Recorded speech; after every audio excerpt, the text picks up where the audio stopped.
And none of the... What? Can you even hear me? Hello?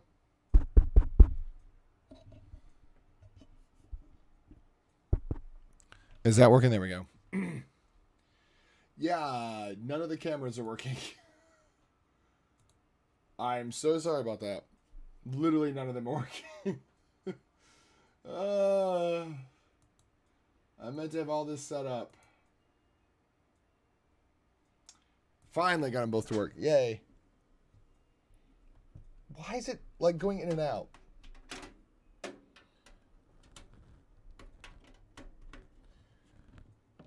I need a reset of the whole stream. I don't know why it's being like this tonight.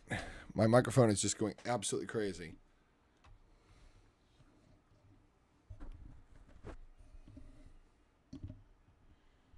It's irritating me.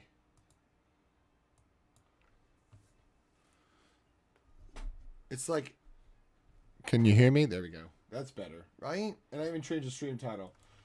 Oh, it's titled something different. You guys can be here for the scuff part.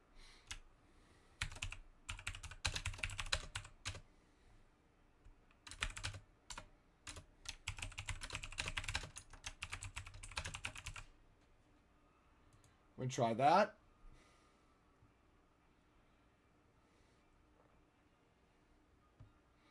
Because that fits. We are way behind on this project. About what I expected to be behind on, because I knew I didn't have enough time to do this. I knew I wouldn't. That's life. You know what I mean? Like, I knew to get it delivered, it would be a minute, and it wouldn't be a good minute. It'd be a minute of me struggling to get it done in time. Knew it, but, you know, we do our best.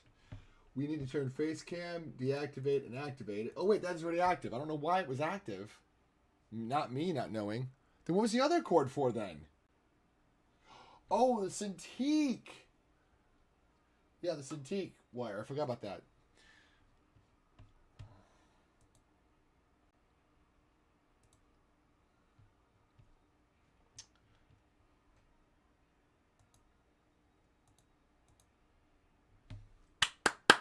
There we go. There's stage 2 completed. I promise. So other than that, we're close to being done. Almost set up for stream. During stream, not me doing that. Scuff level 9000. I don't know why this is giving me such headaches today on the microphone part of it. Don't know why.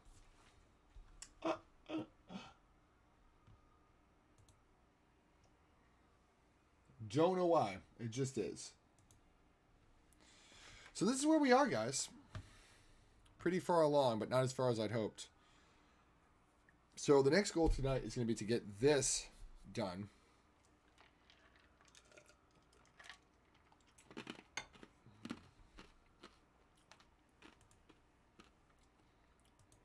Also, I love this.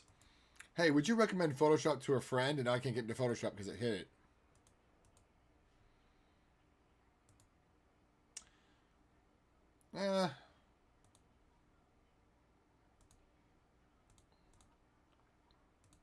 There we go. I said they can contact me, but stop asking me. That's fair. I mean, right? Telling them don't contact me about this again, but, you know, you can reach out to me if you want to learn more about why I said what I did. You know, please do. I don't mind. Nat grid. There we go.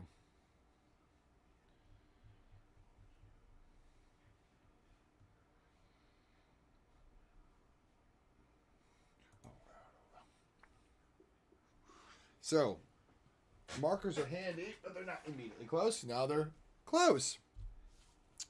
So we had C3 before. What did we, guys? And we were working on this grid of the lines here. So eraser handy. Good to go. And we're going to get the lines perfected. And then we're going to start working on the steps, which will be annoying. But once it's done, it'll be done good. And then I'm going to move on to the kiddo. You dropped a bomb on me, baby. You dropped a bomb on me. We did this song last time, but there's nothing wrong with it. It's still good the second, fourth, and eighth time I heard this song. You turn me on, you turn me loose, then you turn me wrong. You dropped the bomb on me, baby. You dropped a bomb on me. Bomb on me. Baby. You dropped a bomb on me. And actually, let's do this real quick. I also need more TikTok content, guys. My TikTok has been on fire. I mean, I'm not implying like I'm like some great TikTok star. I am not. But also, by same token, my content goes further on TikTok than any other platform, it seems. Which is bonkers, because I don't do that much effort on TikTok. And I also have heard that that's part of what makes it work better. If you concentrate hard on it, you get nowhere with content. But if you actually just don't give a care and you just do whatever you're going to do anyway, that's when you really sail off on TikTok, apparently. Baby.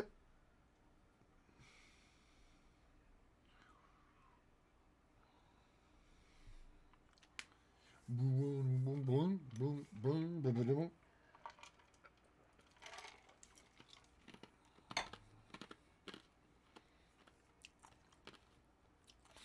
You dropped a bomb on me, baby.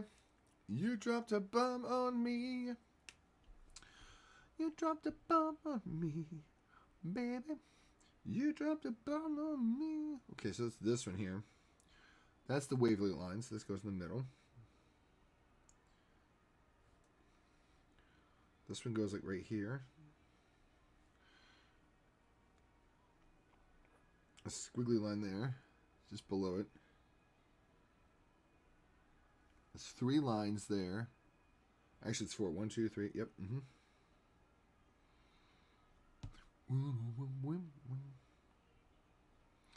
I won't forget it.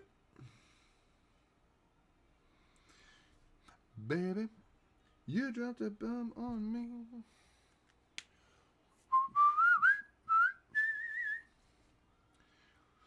So everybody's Twitch summaries are up, I think, which is interesting because we're only on December 13th, but okay.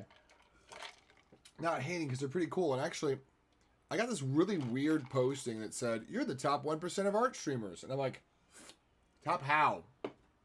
Hours? Consistency with sticking with art? Like, how am I the top 1%? Like, I appreciate the compliment, what I think is a compliment, but how though? You know? Are there just that many people that just don't stream on art that much? That tank the entire category? I bet you all my friends got it. Like, seriously, I'm sure all my friends got it. Did you post consistently art channel? You're in the top 1%. You know, I'm sure that's probably what it is. Did you even try to work on art during your streams? 1%.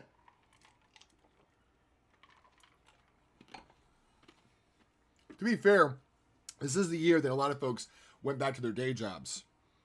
You know? Like, people that had COVID streams probably had to dry those up and go back to their job. Which isn't a slam at all. Not meant to be a slam at all. I'm just saying if you're a COVID streamer, you're garbage. No, I'm kidding. No. Not at all. I'm kidding. No. I feel out of place. Honestly. All kidding aside, I do feel kind of out of place sometimes. Because all these cool kids came up streaming during COVID, and I'm like, yeah, I'm just somebody that was streaming long before COVID and not that exciting. You know, this wonderful crop of people that appeared out of nowhere to start streaming during the pandemic, and they created a very tight-knit family, which I wasn't a part of and won't be a part of because I'm the older guy on the block. And while I have a deep admiration for them, I also know I'm not a part of that group. I'm 100% team, you know, whatever gets you going and makes you do the things you want to do that, you know, be the best version of you. Doesn't matter if it happens during the pandemic, because of the pandemic, or without the pandemic. It doesn't matter. Be the best you. She's the bad mamma jamma. You can be bad mamma jamma no matter what.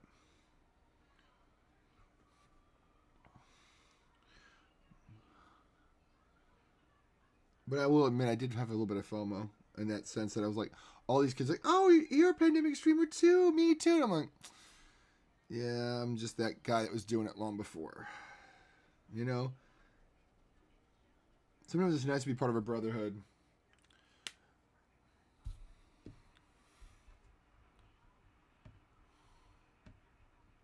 So again, if anything, if I say anything, which I never have, anything snippy about COVID streamers, it's more of jealousy if I've said anything negative, because I'm sure I haven't. Because I'm just like, hey, whatever gets you going on. You know, if it got you on Twitch, awesome. I'm sorry it took a tragedy for it to happen, but you know, a lot of people didn't have the opportunity to be on Twitch.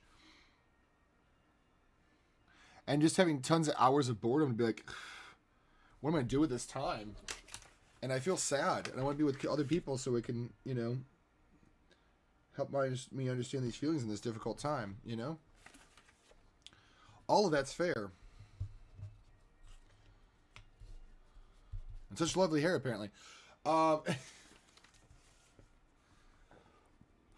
She's sexy sassy, apparently, too.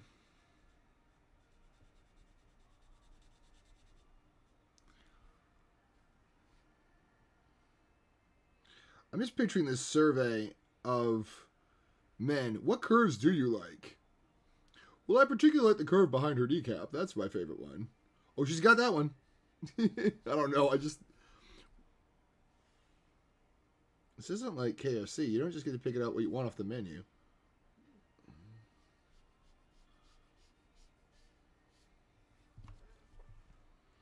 But you know what I'm saying? Like, that's the only thing that I feel sad about with the COVID streamers. Is I wasn't a part of that. I was long before it, so I'm like, not me feeling sad about being left out of something again. Yet again. It's a wonderful Tuesday night. No, I'm kidding, though. It does, however, remind me of that bus driver song that starts off with this guy saying, tonight, we shall sing about sad things. It's pretty true. But, I mean, it left me wondering, what is the top 1%? Like, I'm very flattered, but I just feel like that crowd's a lot larger than it sounds. You know? Her figure's sure enough getting attention, guys. And she's poetry in motion.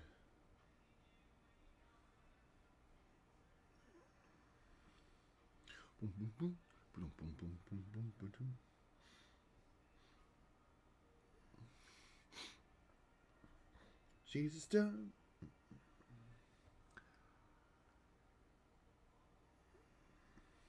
But seriously, she's a bad mamma jamma.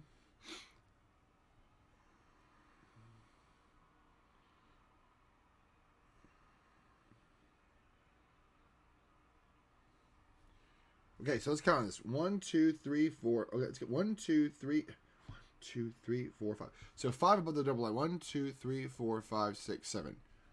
1, 2, 3, 4, 5, 6, 7. It should be up there. Yeah.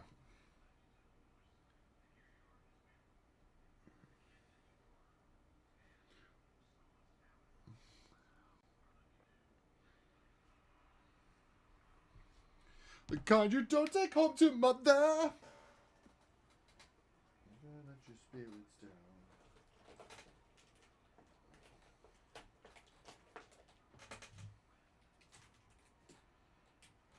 She says that I'm her all-time favorite. I was feeling pretty good about myself today, too. Why did I think about sad things? I because I'm tired. When my brain gets tired, it gets irrationally sad. It's helpful to understand that, you know. When I'm tired, my brain feels irrationally sad. And now that I know that, I can kind of fade it. I can fade it. Oh, I can fade it. I can fight it. I can fight it a little bit. There we go. She's alright with by me.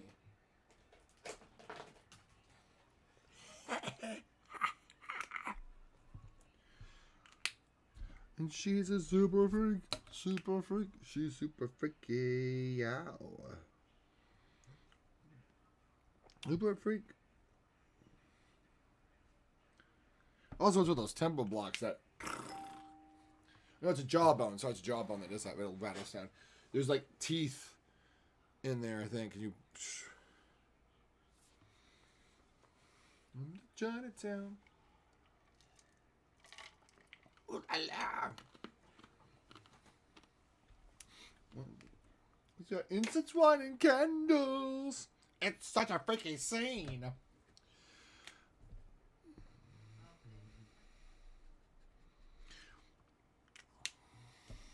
I just want to see I want to see New Wave Magazine. I want to see what kind of girl they describe. I just want to say that. Also, on a side note, I think it's hilarious that he says, I really want to taste her every time we meet. And it makes me think of when Dave Chappelle did that skit where he was Rick James. And he literally, like, just moose kisses that girl. And I'm like, why did he just lick that girl's face? And then I heard Super Freak, and I was like, oh, okay. It's a Rick James thing, apparently.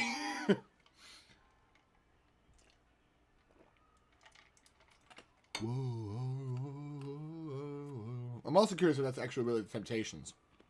I'm sure it probably is. 1, 2, 3, 4, 5, 6, 7. It's not quite Hammer Time, but it's almost there. 3, yeah, it's definitely 7.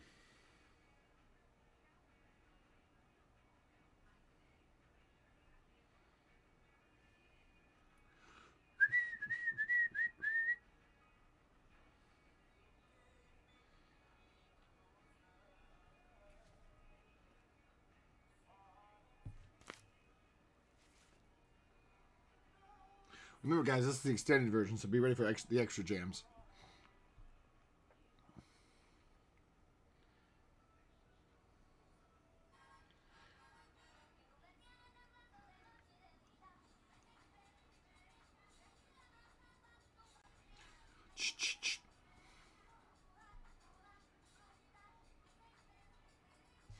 One, 2, 3, 4, 5, 6. Yeah, 6.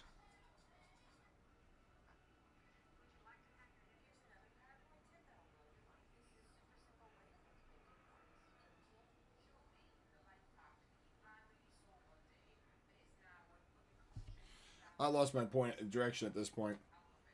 Yeah, I thought somebody was chatting with me. It's my stupid Nightbot. I was like, oh, hey, Nightbot.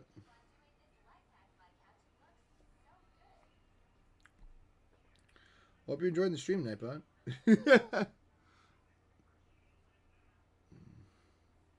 I had a pretty good day today, not going to lie. Work gave me a nice present. 3, 4. They gave me a nice little knit cap, which I can't argue about.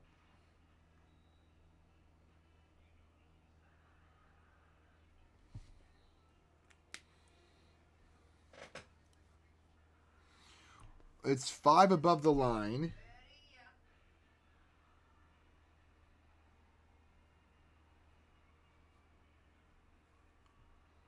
With a little tiny trailer there. Yeah, it's good. A little tiny trailer there too, boink.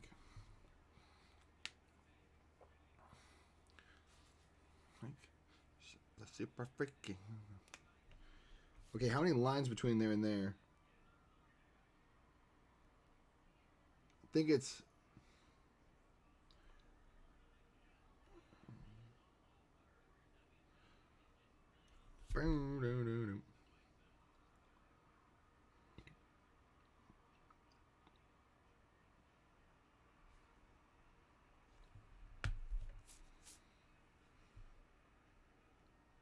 So that's that line. So it's just below, on the line, just below this line, which holds out true, and then 2 in the middle, which holds out true again. That's close. That's as close as we're going to get in this one line there, definitely.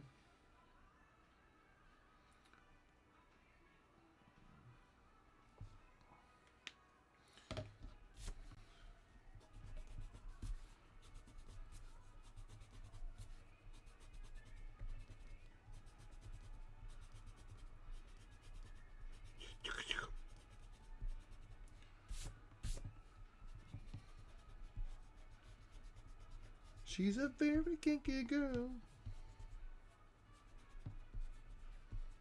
I love how Google Music glitched me. I mean, sorry, YouTube Music. Forgive me. I'm calling it by its government name. That YouTube Music decided to be like, oh, that album that had the short version, we're going to give you the long version now because we don't actually know which version it was. I bet you there was an alternate version of the album that I bought released that contained the full version. And so they just go like, it's that one. Because these music matching apps, they don't really know a lot. You're not uploading your actual music. All you're doing is making the app recognize the music you already own that's in its database, which means it only uploads it if it doesn't recognize what it is. Which is amazing they actually let you upload the same song 3 times, but it does. I guess because the codec is different? I don't know.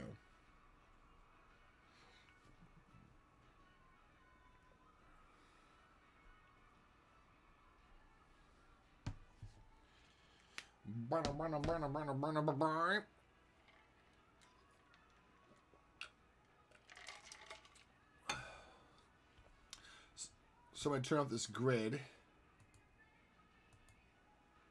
Or apparently I'm not. I thought that was it.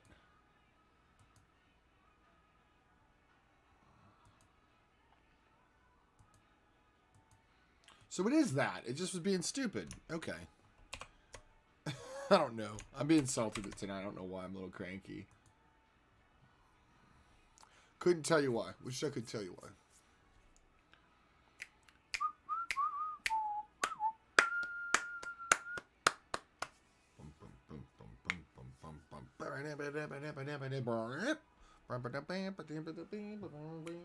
Let's go up to C5.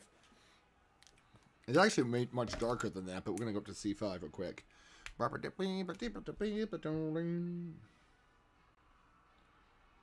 Also, you're not going to stop this funk train from me going making sounds like that.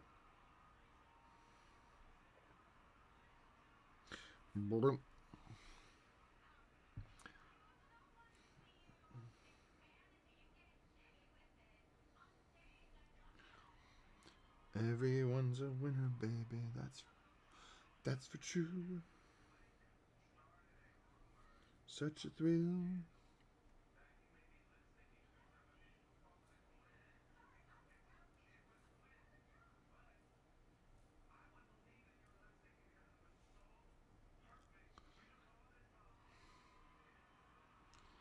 Four.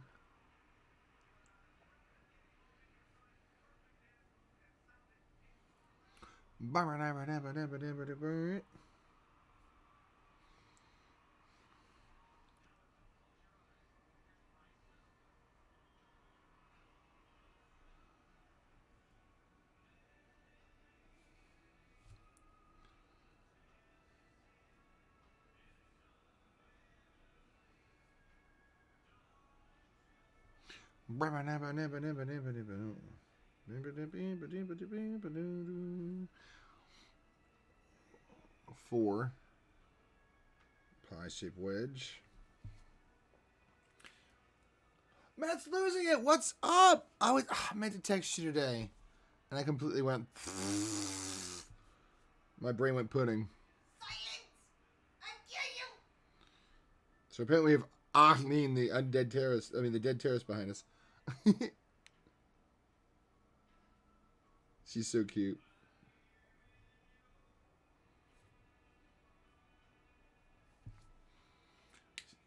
How's it going? It's going. Work was good. I had a bit of the sads a moment ago. Can't exactly say why. I guess I got a feeling of FOMO for no important reason. And I'm tired. Whenever I'm tired, the bad stuff always seems bigger than it actually is. Which reminds me of a song that I want to listen to now. This is my stream, dang it. I can listen to it. It's a weird song. But, it's a good weird song. I like it, though. I mean, not that I'm not listening to weird songs now. What is the name of it called? No, it's not called Rufus. How have you been, man? I feel like I only talk to you when I'm streaming, and I hate that. It's pretty much the truth. Like, I hate that it's true is what I mean. I'm not saying, oh, I feel like it's wrong. What's it called? What's it called? Last time I was here. Last time I checked Nipsey. What the heck? It's from Brian Duncan. It's one of my favorite concepts. It's we call it Christian Contemporary, but it's not contemporary Christian by any stretch of any imagination. That's the album, but I want actually my version of it, so I don't have to listen to ads. But I want the whole album though. Uploads. Okay, here's the album. Pirate Mama, hi. It's crazy. How's everything doing? I've been doing good. It's a little rough the past 2 weeks. But I went to Hartwell Dam yesterday. I went for Waterfall. Oh, it sounds wonderful. To face the John. Here we go. This is the one I was looking at.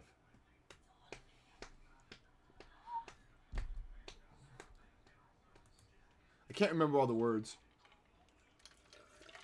But the idea of the shadows always make the smallest things look a little bit... That part. I need a warning label on my stream. A fresh leader, some new clues to the ground. When I've seen lows, it's coming as rain, yeah. Worse in a sad time is when I fail to see beyond the frame. Sometimes in the dark between streets and alleys, an alibi can come undone. The pictures is enhanced, shed light on the subject is enough to keep me pushing on. I love how the chorus keeps going into the verse. Got him! I was waiting for you when I was drawing. That was very nice of you. I probably wouldn't have made a mess, but the consideration that it took is still appreciated. I've seen Liars. Thicker than thee. I can't get. I want to do the higher up, but I can't. In the picture. So watch your step when everyone agrees. Sometimes in the dark between streets. I can't redeem the knock. Yeah, the knock I think takes point. Actual money. I'm sorry. Pictures enhanced. I figured people were gonna troll me. They had to pay for that one. Sometimes in the dark it feels a little scary. Never know if help is near or far. I also love how he's got two different versions. One of the versions like way up here, and the other one's down here. It's like octaves apart. That's not cool. Well, if you're gonna troll me, it should cost you as it will cost me. You can give me gray hair, so you need to pay for it. I mean, I already got a heck of a head start, but if I'm gonna add to that crap.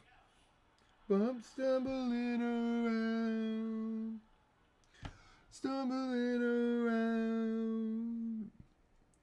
Hey, most channels make you wait through ads. I've basically all but suspended ads. You should be grateful.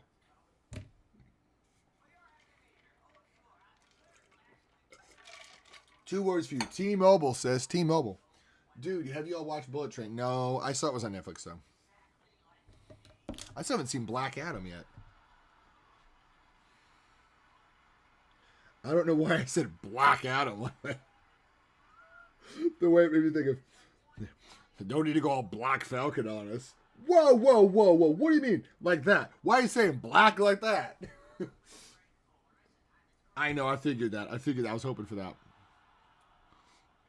That Key and Peele skit, I love it when he's like, oh, you don't need to go all Black Falcon on us. Whoa, whoa, whoa, whoa. Why did you say Black Falcon like that? I don't like the way you said Black Falcon like that. Or my other part. Whoa, chill, dude. No need to go up in my grill. Well, don't say that. Don't say up in my grill. Don't say up in my grill. Me and Shannon watched last night. A lot of blood, though. Ooh, I hate blood, though. To give you perspective about how much I hate blood, I still don't know how I made it through Sweeney Todd. To give you more perspective, I don't know how I watched the Shining.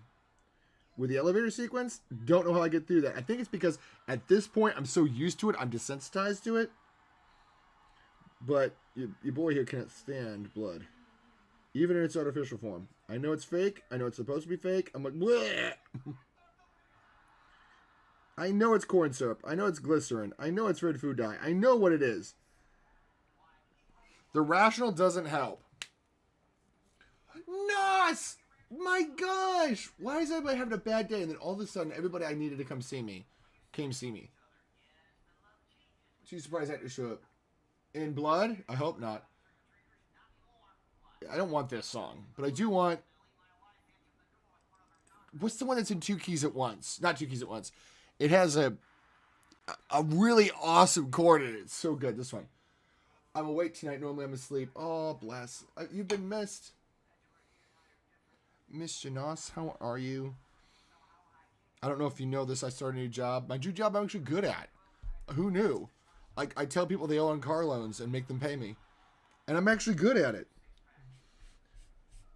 Trouble just as best as I can. I hope you don't mind a little bit slightly spiritual music. But it's not in your face like worship music. That's why I love this album so much. Because it's regular people. You can listen to it every day. I'm good, just learning and training. Training what? Where I complain that life's not fair. Now look and walk with one eye open. I should have never had a prayer. And this is what I get. This love is what I get. That chord there, he's literally got E major against the D major. There's a E against an F. So you have an EB against a D flat, F, A flat. So it's literally a D flat with an E chord built into it. Oh, it's so beautiful. Loving it, man. I said with all that lays before me, all the choices could have made. Well, that's all that's just, well, I took that trust, and I'm sad to say. Who knew that this album got me through an anxiety attack when I was in my late teens? And how much, like, wisdom is in this. For an album that's, like, marketed as Christian, it's like, there's a lot of deep wisdom in this album. Because it's not like a praise and worship. Nothing wrong against spiritual albums like that.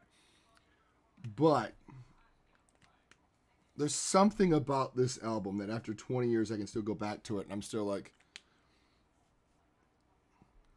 it's weird. Work has been terrible. Cases have been tripled since the week of... Wow. I'm sorry, Nos. Oh my gosh. This love. All the love to you. I'm sorry you're going through that. This love is what I get. Is what I get. This love is what I get. Is what I get. This love is what I get. This. I forgot about that part.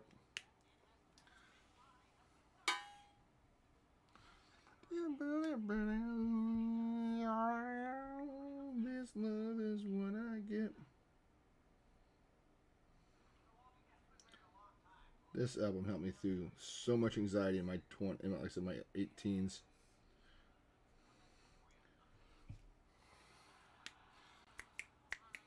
This love is what I get.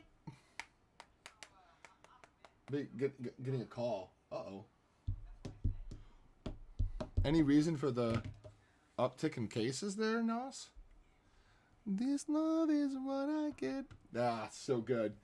It's just so crazy. Like, this album changed a lot of my thinking when I was in my 20s, late teens, early 20s, because it was a much-needed balm at a time when I didn't realize I had OCD. I didn't realize how much anxiety I had. I had bad OCD, folks. I mean bad. I mean super mega bad. Like, terrible. Like, looking back, I'm like, dear God, I had OCD before I had a name. But there's one song talking about not falling prey to the temptations, but the attacks of the devil. Not just anxiety at this point. And basically just training a mantra of yes, I am, yes, I do, yes, I am worthy, yes, I do, and yes, I will. Such a great... Okay, how does it go exactly? Oh, the devil says you got nothing to offer. Yes, I am. Yes, I do. And yes, sir, yes, I will. Oh, let's see. You're nothing special. You got nothing to offer. And it's like, yes, I am something special. Yes, I do have something to offer. And yes, I will have something to offer. And it's just such a... it's just such a good... Do I have the album somewhere here? Probably do. It meant so much to me about the album, the sheet music of the album. I call it a concept album because it really does follow a progression of someone struggling with anxiety and while having faith. It really is an amazing, amazing album. And I love the conclusion of it, because the conclusion of it's almost like a joke song. But if you look at the whole album as a concept album, the last song, Caribbean Dreamin', is not a joke song. It's the culmination of a vacation at the end of all the anxiety attacks. An arrival of a place where you can finally rest. Because it's ironic, because the song just before, it's called Glad Morning, which is talking about, as a Christian, the crucifixion, the most glorious, should be the most glorious moment, the revelation that, all has been forgiven. But it's so sad sounding. Because he's talking about the anxiety the night before. The unknown. And it's like, oh my gosh, it's just like everything about this album. I've already heard this song, I don't even care. It's just such an upheaval of everything you'd expect from what they called CCM, Christian Contemporary Music. I'm sad to see it disappeared and evaporated, because I feel like it has a lot more to offer the everyday person than the stuff you walk into a church and hear. Because that's not super nurturing to an individual person. This is. Not just because this guy hit beats. Like, that's just the sugar that makes the medicine go down. But like I said, the first song on this album is literally just nothing but a mantra of, like, I'm just going to keep repeating that I'm not going to let this get to me. But yeah, no, it's what happened. Why is everything gone up in cases? And tell me about the electronics robots show. Tell me what happened with the robotics show. I want to know. I want to know what happened with the robotics show. If you're still awake, you may have drifted off on me. And that's fair. I want to find something else too, because I got... Oh, the Ragtime Dance. I'm going to listen to that. Y'all got me in a good mood now. I don't want this. I don't want 5 Gum.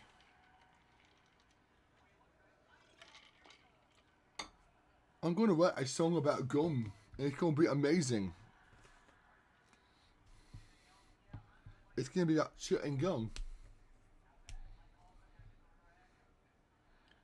Anybody want to play Cuphead? It's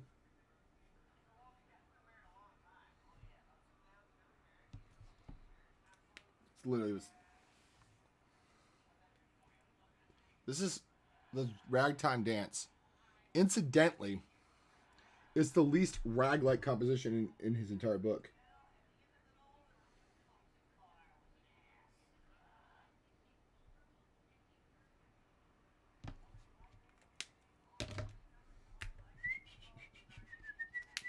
Because a rag follows a very strict structure of 16-bar strains. This follows multiples of 4 squared, but you'll have sections of 4, sections of 8. So it does follow in group together.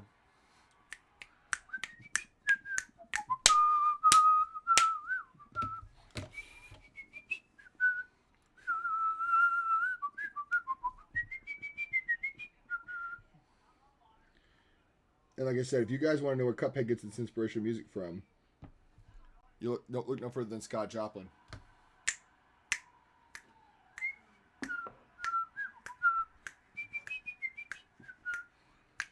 Okay, so when this is done this week, guys, I cannot work on this beyond this week. This absolutely positively has to be done this week. No later than Thursday night. So we got some bonus streams coming up, guys. Absolutely. Absolutely. Don't ask me why I just sounded like I was freaking, what's his name? Not Smithers. Flanders. Absolutely. Don't know why I did that. I don't have a good answer for you guys. Mistakes are made. But I gotta get a bulk of it done tonight. And whatever I don't get done tonight, it's gotta be done to either Wednesday or Thursday.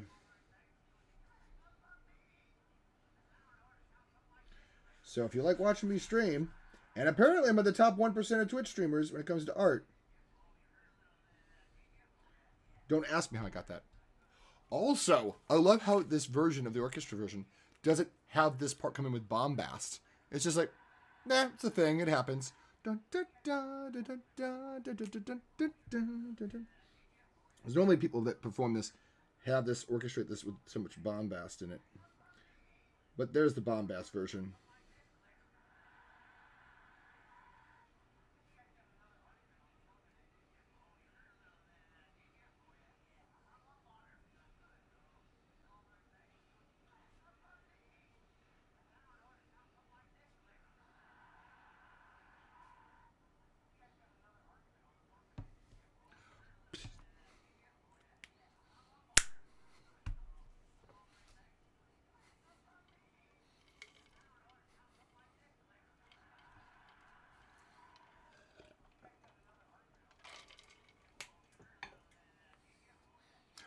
Bum, bum, bum, bum, bum. It's such a great piece. Bum, bum. Bum, bum, bum, bum, bum. Bum, bum, bum, bum, bum.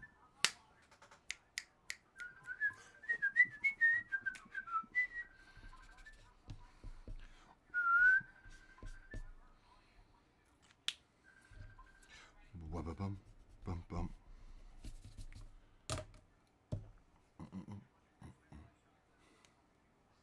Oh, that's an interesting way of ending that piece. Is it? No, no, no. We don't want this. We don't want your ads. We don't want your ads. We want to go to more of this same thing. Cascade, Sunflower, Slow Drive, The Ragtime Dance, Sugarcane. I hate the rendition of Sugarcane because it's in a different key. And also, the Sugarcane is straight up a piano pounding rag. We played it last time, I think.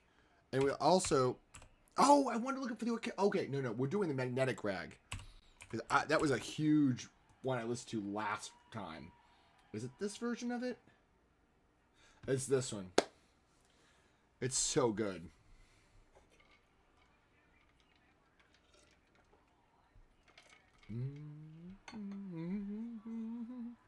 Gunther Schuller? No, surely not Gunther Schuller.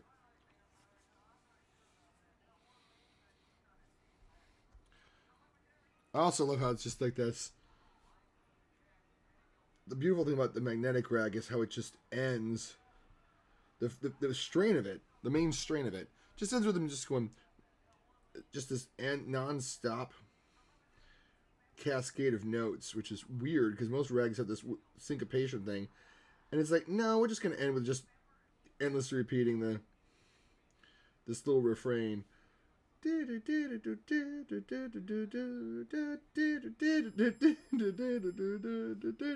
one of the few rags I know that just rounds off a phrase by just repeating the same idea over and over again. It's just like, you get the idea, you know, it's just that.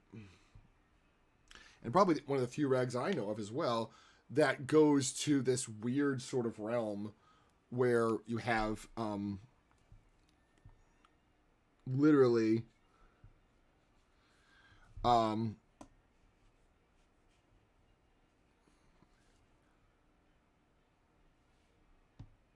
you go from a minor, the major key, to a minor key that's related to it, but I don't think there's very many rags that are in minor keys, period. But this one goes right to the minor that has the same key signature, 2 flats. Because the minor key with 2 flats is G flat. Sorry, G minor. The major key is B flat. And there's B flat again. So he goes B flat, G minor, B flat minor, B flat. But what's even more crazy about this is we don't get the original strain is in B flat.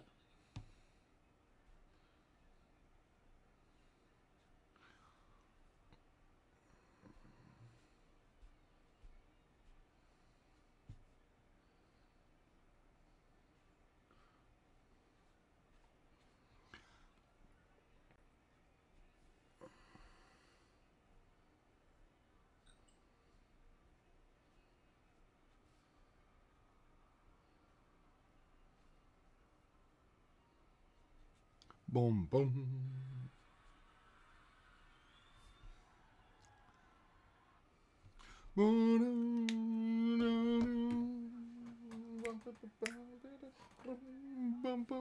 What's crazy to me is that, in general, too, with the structure of a rag, you should get the original strain back. And he doesn't. He makes a whole new strain in B flat.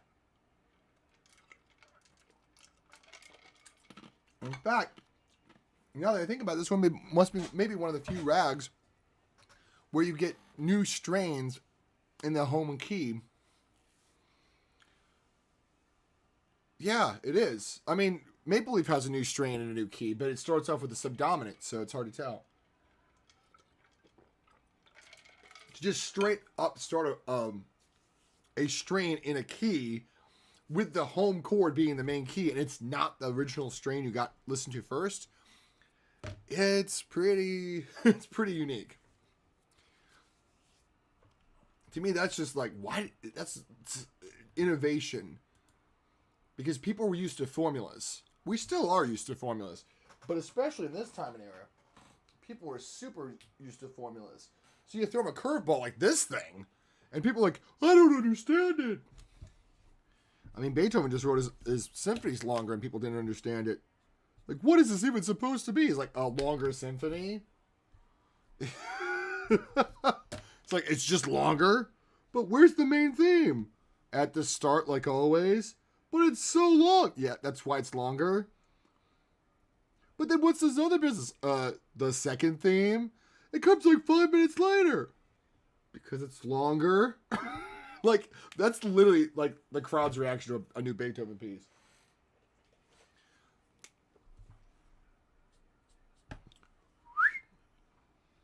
Like, it was literally that bad. That it's just like when the Eroica came out, people couldn't figure it out, man. And all the thing that he did with Eroica that was different was he made it longer. That's it. And people were like losing their minds. Like, what is this even supposed to be? A longer symphony? I know, but it's just like, it's longer. Yeah. That's what we do with longer symphonies. We make them longer. Like I said, that's Beethoven in a nutshell. They couldn't understand him. I mean, to such a degree they couldn't understand him that literally when, suppose one of his late quartets, when his late quartets were out, a string quartet looked at it and they said, Mr. Beethoven, we can't understand it. And Beethoven's supposed reaction was, that's okay. It's not for your time. Yeah, the man was writing symphonies so far advanced, he knew that other people wouldn't get it until years later. Like, the heck, Beethoven. Literally, the heck. He's like, yeah, don't worry about it. This isn't for your time. You won't get it yet. He literally did the Marty McFly. He literally did the Marty McFly. Oh, hold on. That's my dehumidifier telling me it's full of water. Be right back.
But I'm trying to figure out what I want to listen to next. Something that's not too heady, but still enjoyable.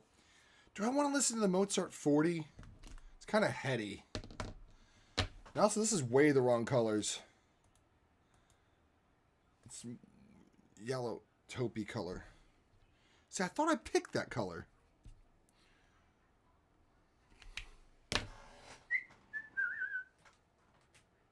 That's too bronzy.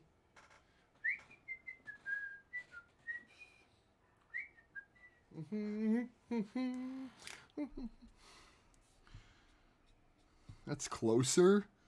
Still too dark, though.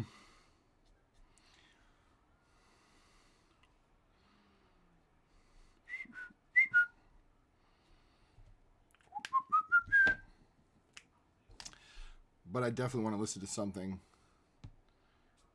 that's a little bit more involved. But nothing too serious. Again, I don't want it to be too bulky where people are like, oh my god, I'm trying to unwind tonight. It's just so heavy. But I might listen to the Mozart 40. Because Mozart's 40th is incredible. Is it the 40th or the 41st? I think it's the 40th. The G minor. Everyone knows the G minor. Everyone knows Good Time Charlie.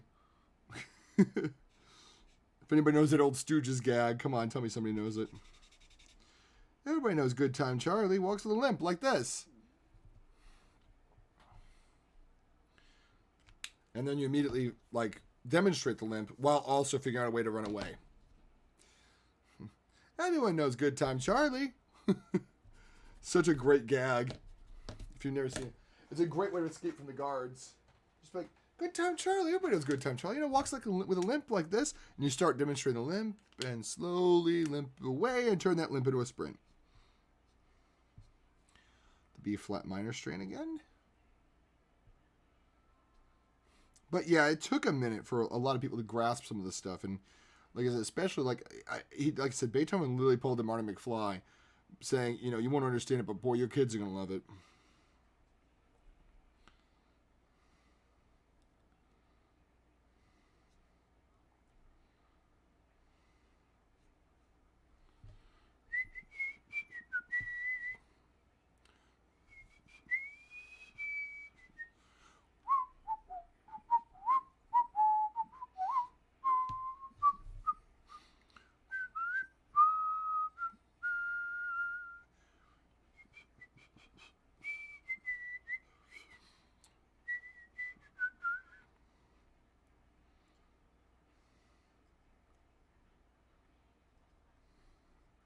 And the original strain comes back. As lovely as ever.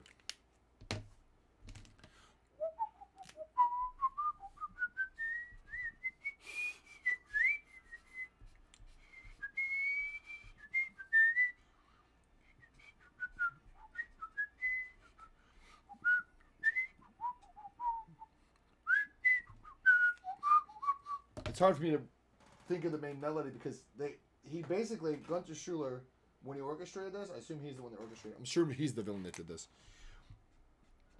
No, I'm kidding though. He wrote in a counter melody that's not part. I mean, it's there, but it's not prominently there. So when you hear that, it throws me off because I'm like, that's not the melody. It's la da da da da da da da da. But again, because it so works with it, because it's basically the underpinning melody of the whole thing, in the harmony. Well, not harmony. It's a harmony in there. So it's definitely supposed to be a part of the fabric of the music.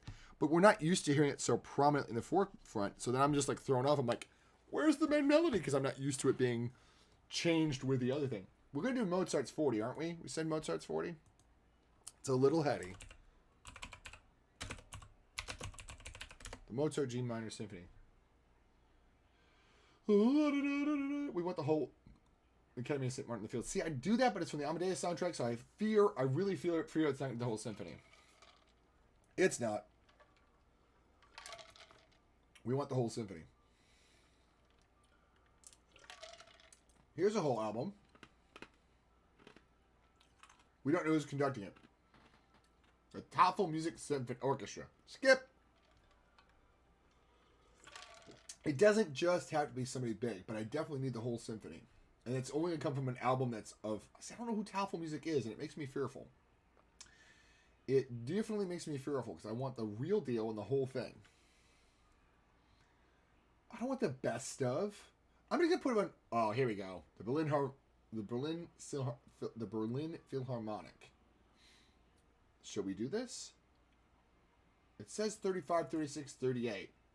So it's 35, 36, 38, 39, and 40. And 41. Why is 37 missing? So it has the Hofner, the Linz, the Prague, and the Jupiter Symphony, apparently. But it doesn't have... But what's ironic is that symphonies 39 and 40 don't have nicknames. But 35 is the Hofner, 36 is the Linz, 38... I don't know about 37 because it's not on this album for some reason. 38 is the Prague Symphony. Only 3 movements. Interesting for a Mozart piece. Usually we do the 4. Interesting. Mozart branching out. Here's the 40 in G minor, if we don't get an ad first. And I called it, boys. I called it, boys and girls. We get the ad first. I bought you a lotto ticket. It has raisins. That's not what I meant to say, but, you know, we're going to go with it. It's actually, I bought you the C-Bell. It has raisins. Which is from Homestar Runner.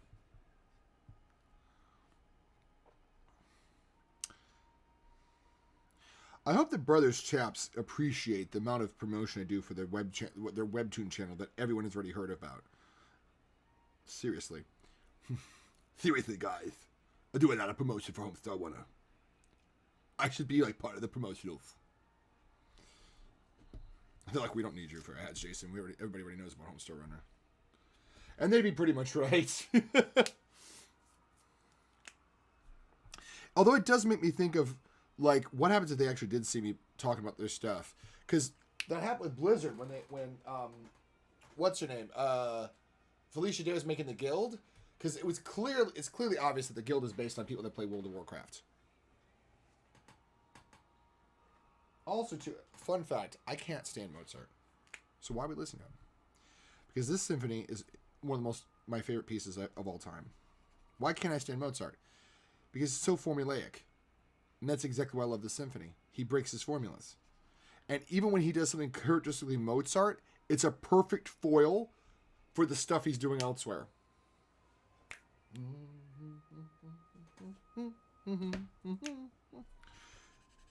If that makes sense. Like, the reason I can't stand it, Mozart for the most part, is because he usually does stuff that's so obviously Mozart. And I'm like, oh, really? Like, this is a very Mozartian melody. But I love it because it foils the da-da-da-da-da-da melody so well. It's a perfect balance to it. And as a composer, you want that balance. I feel like Mozart's this all the time.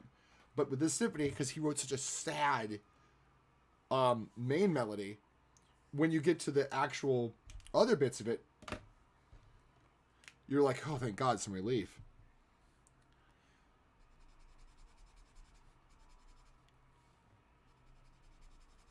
It's like, this is very sad. But then when it gets to his chipper, it makes sense because it counteracts the sadness of the other section.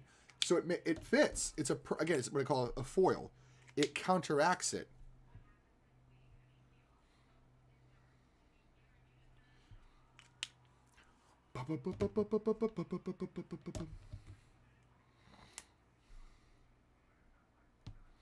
That's not what I want. I want the 3. Which I don't have. Oh, there's the 2. That'll work.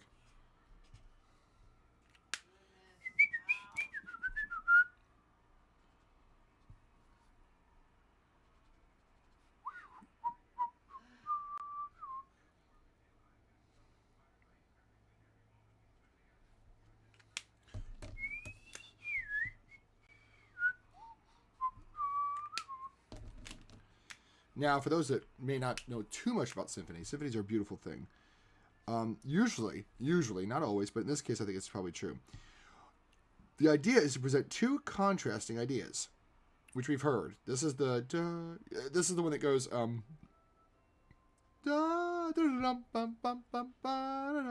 very chipper. And what we have is the main idea of the da-da-dun, da-da-dun, da-da-dun. It's very sad.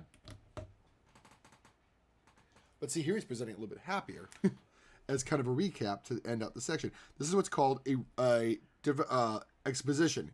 He's exposing our ears to the themes for the first time, giving us 2 contrasting themes to basically war against each other that will fight for our attention, which leads to a development where he puts both in direct, outright conflict with each other, which we're about to head to.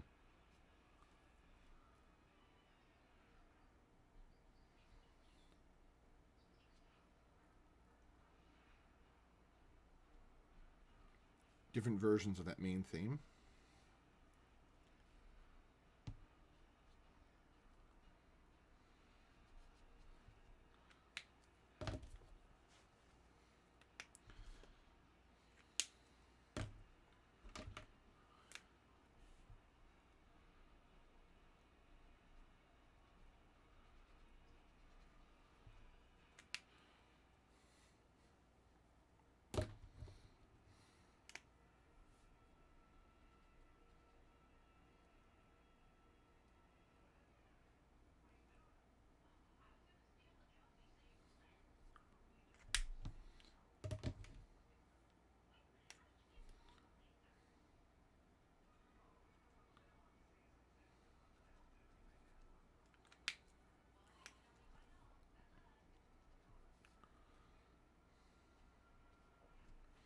See, he's giving us fragments of the idea. He's really supposed to contrast it with a dun dun dun dun dun dun dun dun, but I think he doesn't care to bring that back. And it is his prerogative to only use one theme to develop it. He doesn't have to develop both themes together. And in this case, I don't think he did. I think he just gave us nothing but the main melody and did that. He's just like, that other melody is just there to give you a palate cleanser. It's not there to be developed. It's not the important idea. Which is crazy.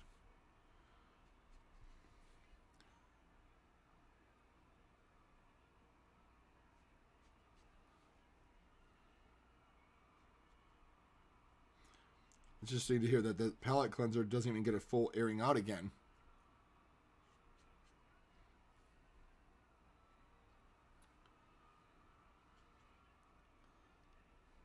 He's like, that melody's not important. You don't need to know anything about that. You don't need to know anything about that melody.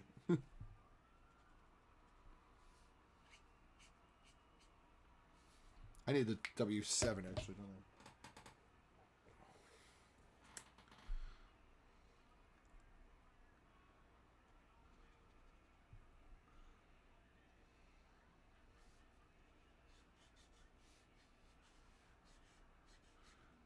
Now it's in a minor key. Oh, it's so biting.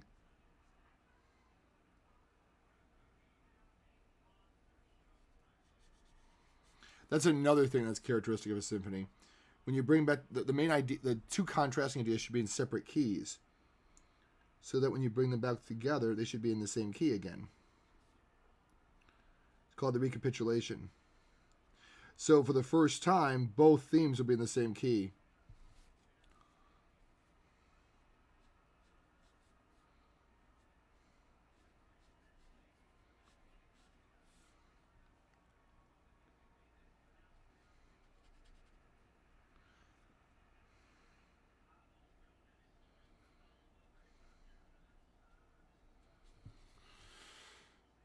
There we go. That's pretty close.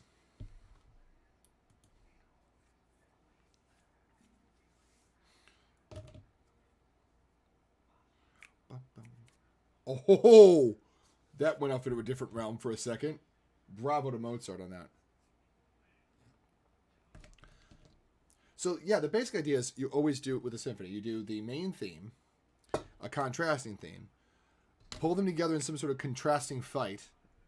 He didn't even bother with the fight. He's just like, you don't need to have that other melody. That's just there, like I said, as a palate cleanser. And he just developed the main sadness theme, like, a bunch. And he's like, yeah, you don't need that other thing. That was just there to give yourself, oh, I can't back for a bit. Started with some meat cooking after I got off the phone. No. Do it, man. Do it, bro. You missed, of course, as always, but, you know, you got to do your vibe, man. You got to do your vibe. That's the main thing I'm trying to get. Like, I love having people to talk to, but also I want you guys to exercise who you are. You're going to be missed if you're not here, without a doubt. But also, you got to build the best version of yourself. So if you got to go do something, you will be sadly missed. But also, I'm appreciating knowing that people are doing the best, exercise the best versions of themselves as well. So I think, okay, so a symphony now that we've kind of talked about the first section, which is almost always Sonata Allegro, where you have two themes presented and then contrasted. Then you're presented with either one of two choices. You can either do a minuet or a slow section. I think this case, Mozart opted for the slow section first. And the next section is going to be the minuet if it's not the slow, and the other section will be the slow if it's not the minuet, vice versa. So in this case, I think Mozart opted to start us off with our slow section first. Now, fun fact, the slow section should always be in a separate key other than the home key. So the home key in this case is G minor. So you have, literally, this section should not be G minor. This should be something else. In this case, my hunch is it's E flat.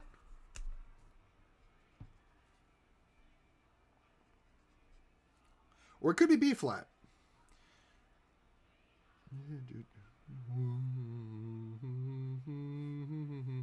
It's B flat, actually. which is ironic because it's actually the same key signature as G minor. So he didn't stray too far from the home key. Naughty Mozart. It's his prerogative, though. It's not supposed to be in G minor, because that would be so much of the same key over and over again.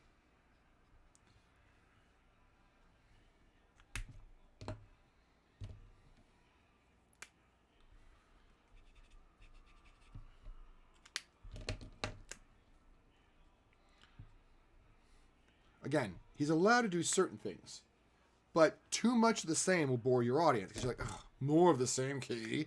It will bore you. Trust me. You may not understand why it's boring, but structurally, I mean, this is the reason why the symphony's been a form that's endured is because of its sense.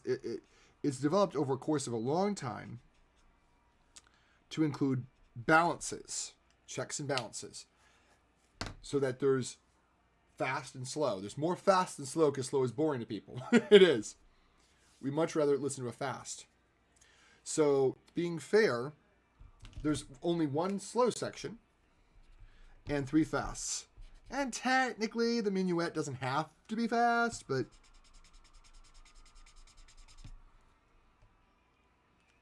there is amongst this. I mean, usually these moments are slow and graceful. The Beethoven Fifth is a sublime study of, and this movement could be any shape too.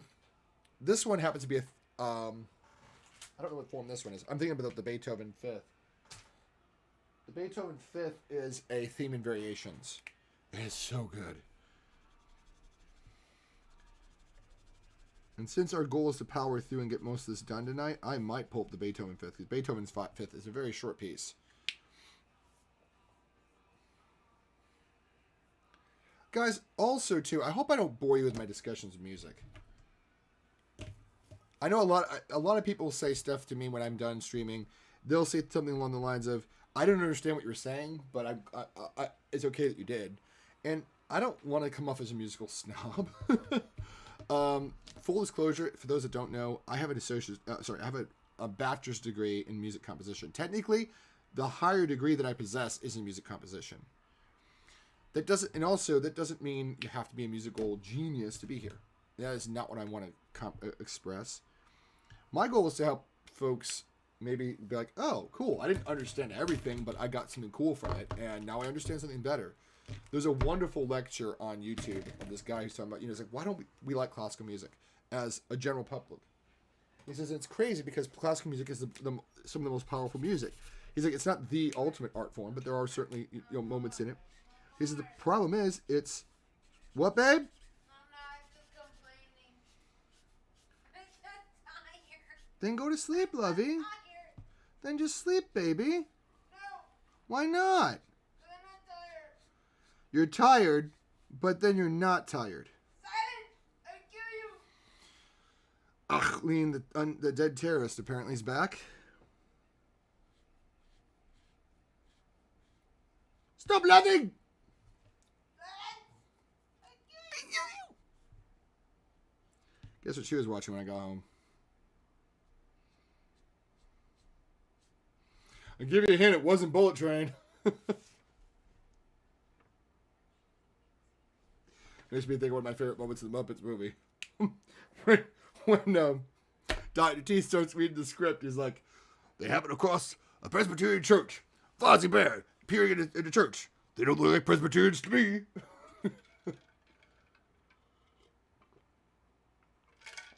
I just think it's funny. He's literally narrating the scene that came like 20 minutes before. Maybe 5 minutes before. But I also love the quote, they don't look like Presbyterians to me. Yeah, Dr. Teeth and Electric Mayhem don't look like Presbyterians to me either, Fozzie Bear. We are one and the same on that thought process.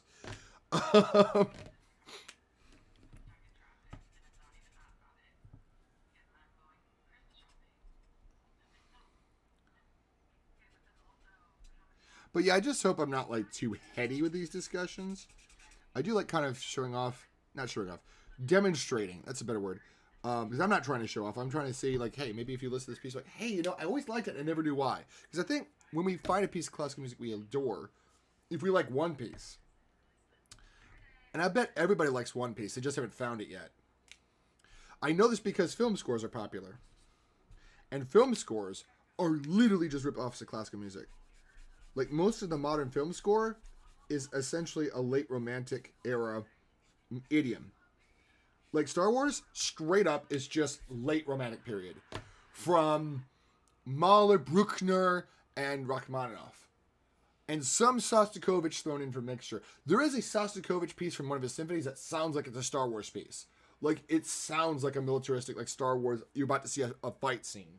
Not like a space battle. I'll play it in a minute. So that's why I think we like classical music. We just don't know what we like. It's like wine. You know, unless somebody shows you your taste, you don't even know you like what you like in wine. You know? Wine. Why do I like wine? I'm just kidding. But, you know, we just don't know we like parts of wine. Because we've never been shown the right kind before. That's kind of what I feel like about classical music. And I hate classical as a term as well. I don't know why I'm saying it over and over again. I prefer concert music. Because classical music is a period of Mozart, Haydn, and early Beethoven. It does not describe his Ninth Symphony. That is romantic in nature. Are you really interrupting my middle of my symphony for this crap? Oh, no, it was over with. So we get a minuet with this symphony. Sad, isn't it? A minuet's a dance. But because we're in G minor, it's a very aggressive dance.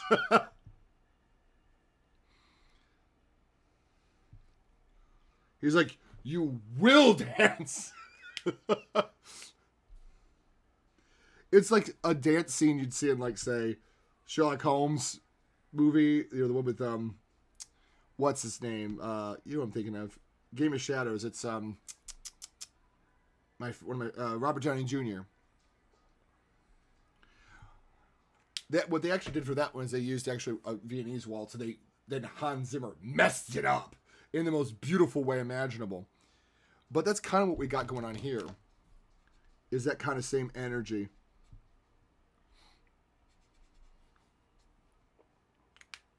It's like, ha! Guess what? It's a dance, but not a friendly one. Boom, boom, boom, boom, boom, boom, boom.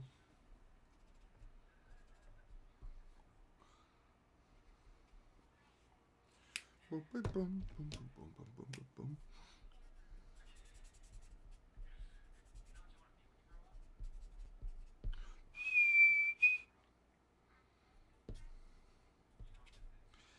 Minuets are very straightforward too.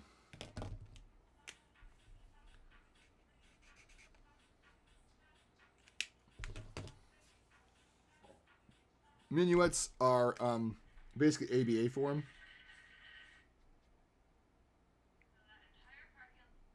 You have like a slow movement, a fast. Sorry, not slow movement. You have two contrasting ideas, followed by another section with two contrasting ideas, which should be even more contrasting than the other sections. If that makes sense. Okay, I'm gonna nitpick this all day, and no one's gonna care about that. Like, honestly, as long as I'm getting reasonably close, and I think a few more strokes of brown in this area here should tie the rest of it together. A little bit of brown there in that corner. Work that a little bit browner. That could be a little bit richer. I need a lighter brown. Also, fun fact, he did this. He went to major mode for this part, which provides a nice contrast in this, because it was basically ABA, CD, ABA. So for his CD, he switched to a different key. It sounds like he went to G major. So it's like, I changed modes. That makes it feel different, and it does. That is a sufficient enough change. Changing keys, changing tempo, changing textures are all sufficient ways to divorce yourself from the previous material. I like that word, divorce. It's also a very easy 3. It's a very build-up kind of thing, you know? Boom, boom, boom. It's all very easy. So that bum, bum, like that pulse of like furious notes preceded by other notes. You have this one, it's very to the point, like that sort of a feel. Yeah, we're going to call this part done. We'll nitpick it all day if we don't. Although I do want to do a little bit darker on this edge right there. That was the E84, wasn't it? It's probably on the... Where is it? I'm pretty sure it's E84. You hear that? Boom, boom, boom, boom, boom, boom, boom. There's a pause there. It's not that nice smooth up that we had with the other melody. It is E84. Yeah, E84, wherever that wound up.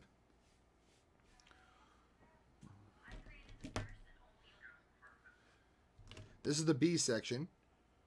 Perfect foil to it because it's based on the main push of that. But instead it takes us on a journey first.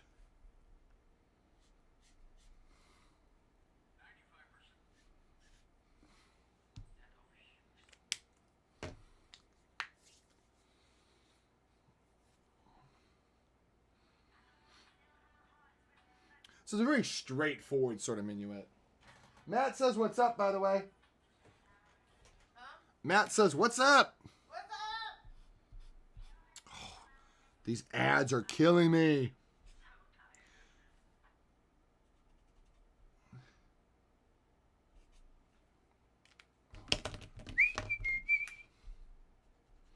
Like a good neighbor, State Farm has underwear. I'm just kidding, what? Oh, that is the finale of this. Tiana says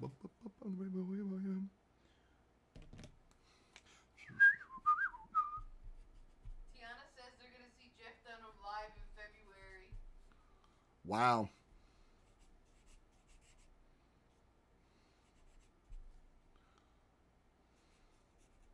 That's cool. I know my wow didn't sound like it was, but it was like, wow. I guess that's great for them.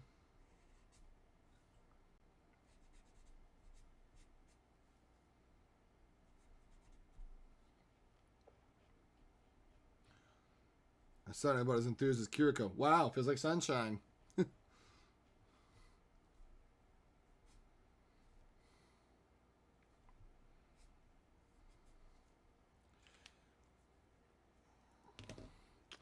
I want to get it like a W1 or a W2. Let's grab a W2. Like it's tax time. W2 means warm gray, by the way.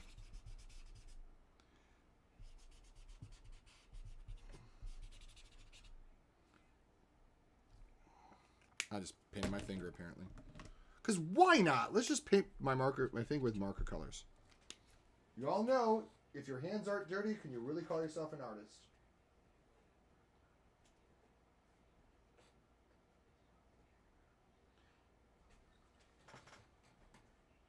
It's been kind of a mixed bag of music tonight, hasn't it?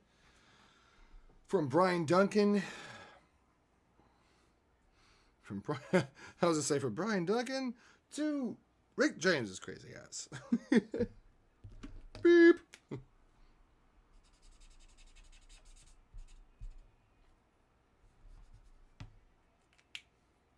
Jenkins.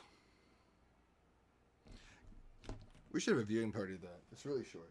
If y'all haven't seen the Leroy Jenkins clip, it is solid gold, man. It's about these gamers who are talking about, like, supposedly they're trying to calculate, and people have called them out, like, there's no way that would actually add up to that math. And they're basically saying it was faked clip. And I think the creators of the clip said, you know, the posters of the clip said, yeah, we faked it, but it's because it really happened and we weren't recording anything. So we reenacted it based on what actually happened. Now, I don't know if it was true or not or whatever. It doesn't matter. It's funny as crap. The scenario is these gamers were all planning out this attack in World of Warcraft. And, right, either way, it's still hilarious. It's comedy gold either way.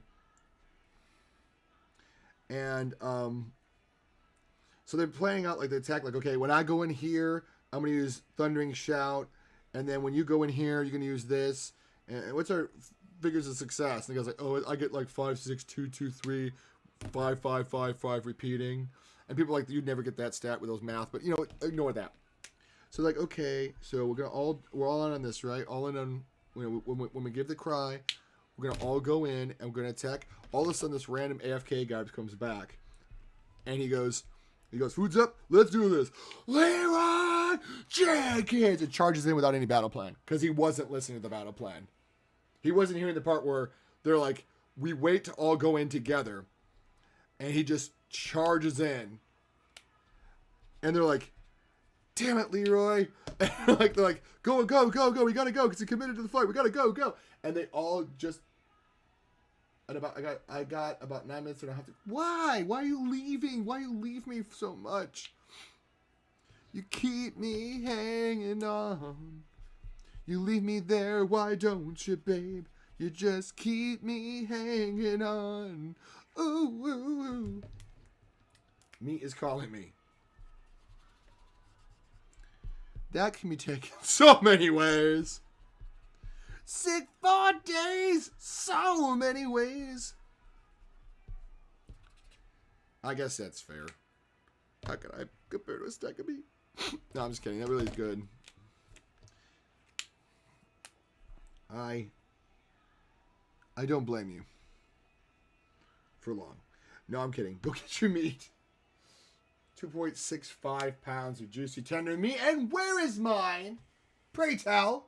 Where's my tender meat? If you're coming to the stream promising meat, you should have brought for all.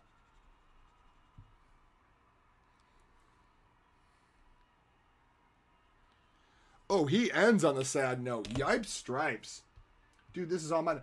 Well, you should have brought for everybody, not just for yourself, you selfish goober. I'm just kidding.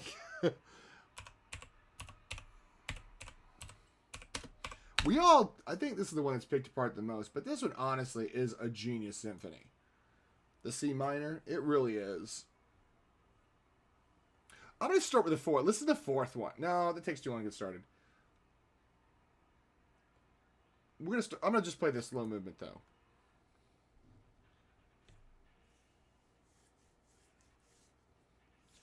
This is a slow movement, Beethoven's fifth. You know, the one that goes da da da da da da da. But this is the theme and variations that comprise the slow section. Because Beethoven can write a beautiful slow section. And it's crazy that this piece is just as good as the rest of the symphony. It's so sublime. Well, usually slow movements are boring as crap, and this one is just amazing. It's a theme and variations, which means he presents a basic idea, and then he goes off on tangents that base on the original. I love theme and variations. It's basically like written out jazz. It's like, oh, here's the original, and then here's the improv on it. You know, and you do all these different tricks on it. See, this, one of the characteristics of this theme, one of the underpinning anchors that will keep you anchored throughout, is this shift here to C major. That's true. Those bass and cellos going boom, and the down bow is just so great. But see, this will help you keep you anchored if you do kind of lose your place a little bit. You're like, if you go, oh man, I don't know where I'm in this piece. You'll hear that little flourish to C major, and you're like, oh, I know exactly where I am. I'm in the middle of it.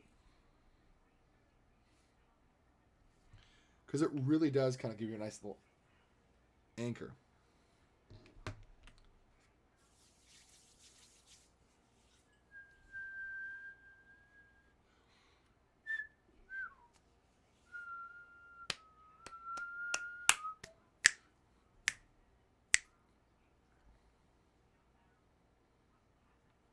This is the first variation.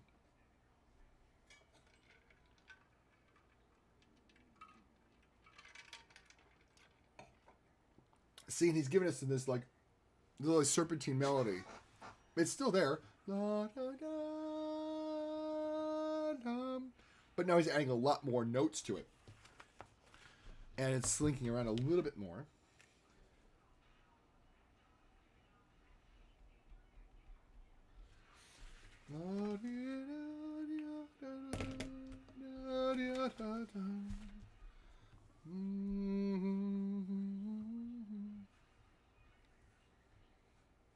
Now we know where we're going next, right?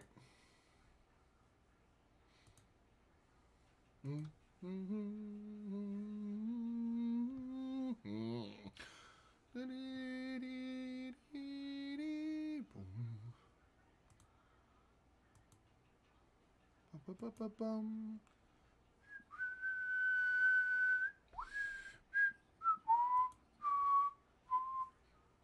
See, here's the shifted C major. In case you had any doubts about where we're going with this, the shift to C major helps you understand exactly where you are. We're right in the middle of it. It's a little dark. Let's go switch to the regular C. Hope I can trick it out with...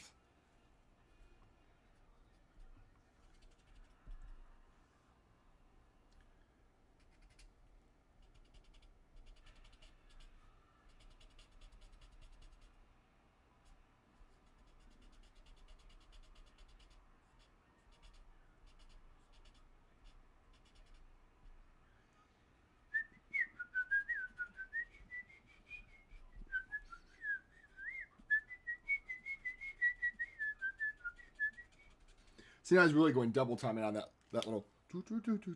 He's really sawing into it.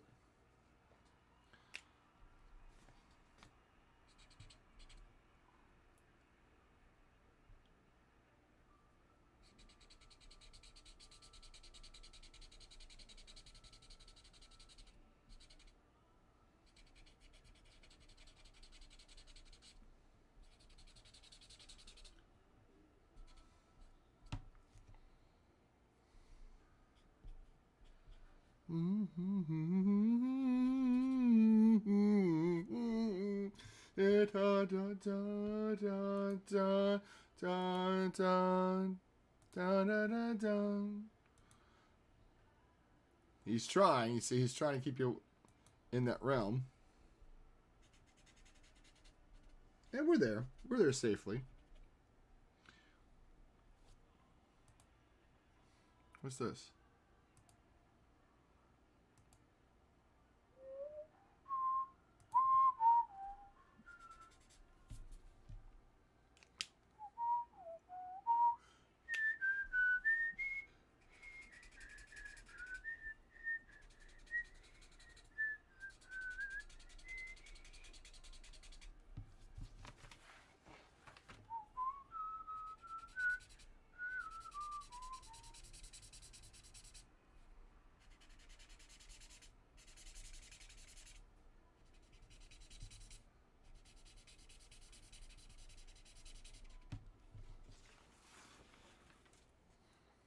There's the shift to C major again.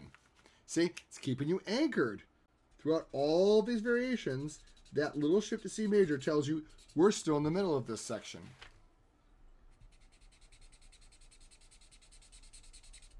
This is dried out, isn't it? Can we get some free TikTok content while we're at it? We probably can.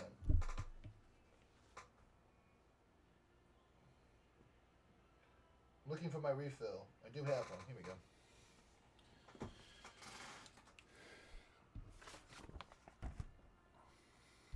I'm going to try to film this real quick if you don't mind.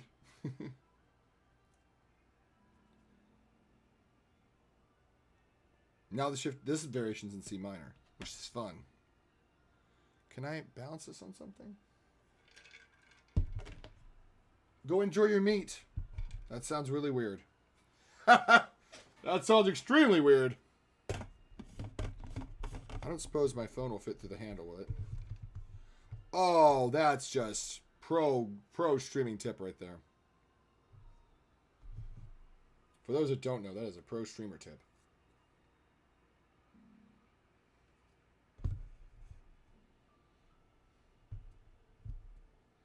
Although that's not going to work.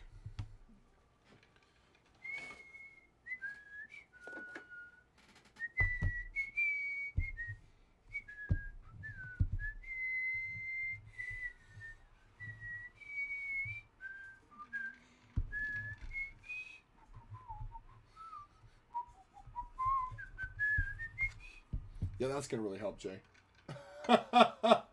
Dirt.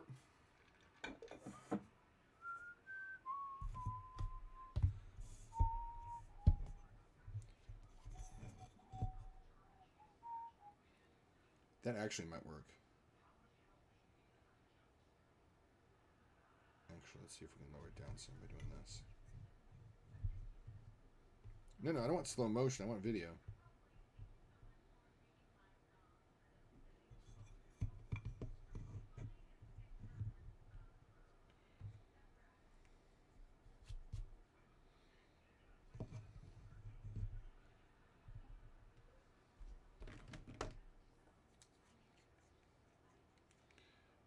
We start recording here.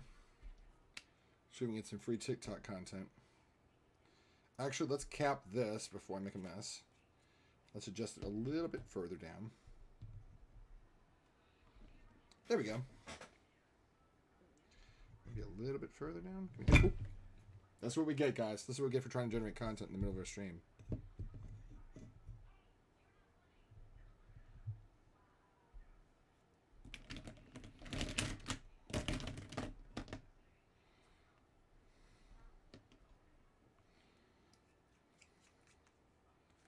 I do have a camera mount. I'm just not going to use it right now.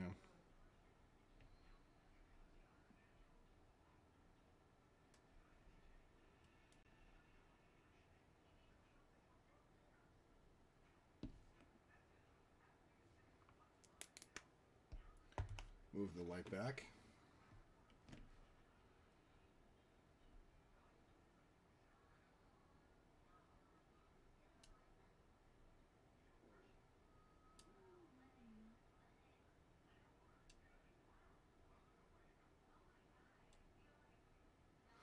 Actually, let me try this trick too.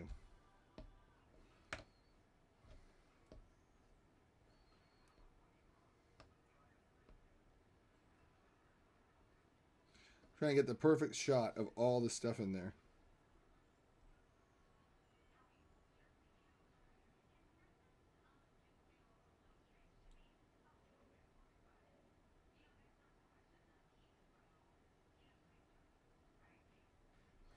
Let's rotate the marker so I can get... Oh, let's get the Copic logo in. That'll be even better.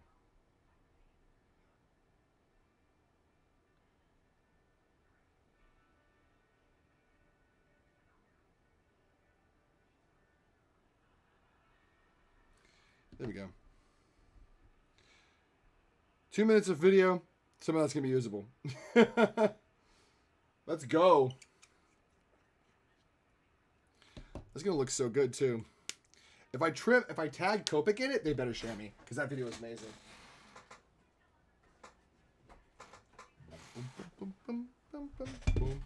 Who would have known a chocolate coaster and needed eraser? But there you have it. Any way to get content, folks. The content beings, I was going to say gods with a lowercase g. Where did Nos go? Did she drift off again? But the lowercase g gods of social media demand content. They're like, you will produce content, and it will be of the most amazing kind. Or we shall banish you forever to the realm of the mortals. They really do just want to get rid of you quickly.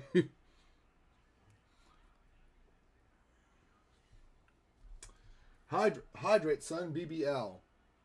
What's BB? Be back later. Gotcha. Be back. BBB. You're like, you acting thirsty, son. Hydrate.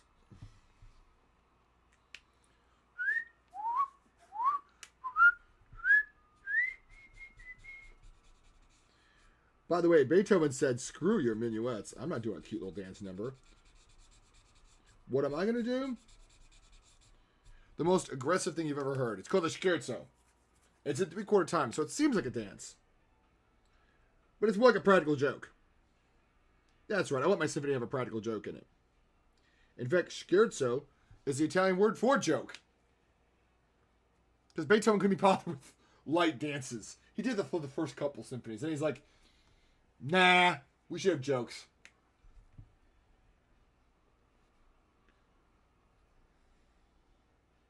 Although, to be fair, this part is a minuet. But it's the opening part of it that's the scherzo.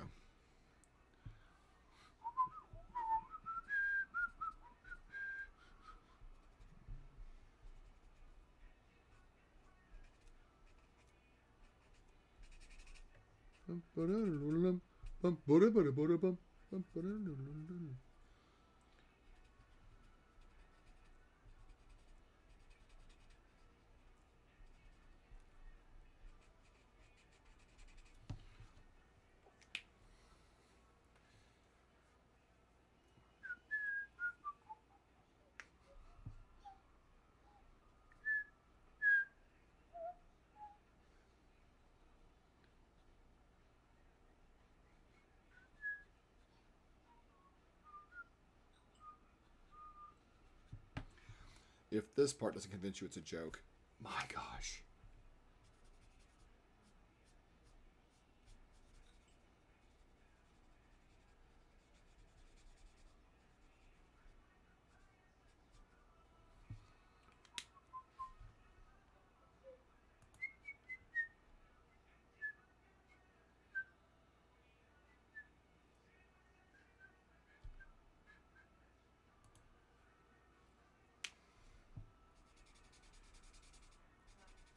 It's this bassoon that does it for me. I'll have to hum it because it's so quiet.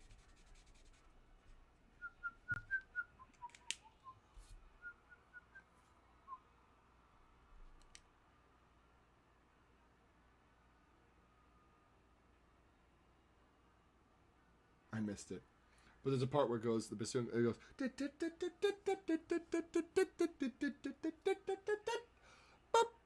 and the bassoon goes, boom, boom, boom, boom. Like it just like gets that little boom, boom, boom, boom at the bottom. It's like, oh my gosh.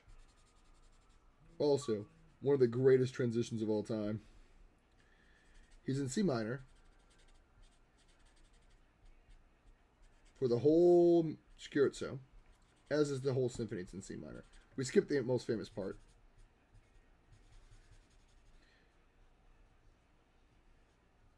Of course, add first.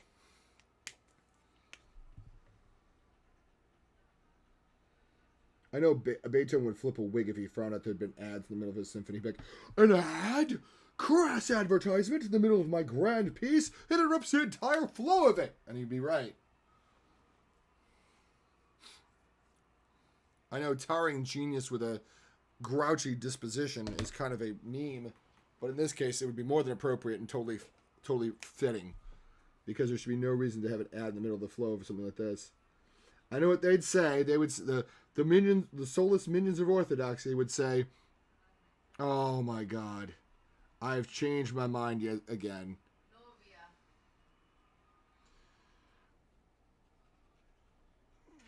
Sorry, Matt. I'm changing my mind again about what Deep Space Nine episode I want.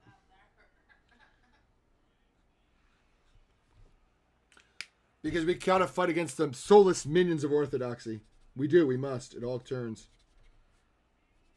I have one simple question for you. Do you want to die? I don't want to either. That's why I'm trying to invent a machine for immortal life. Oh my God, that's my episode.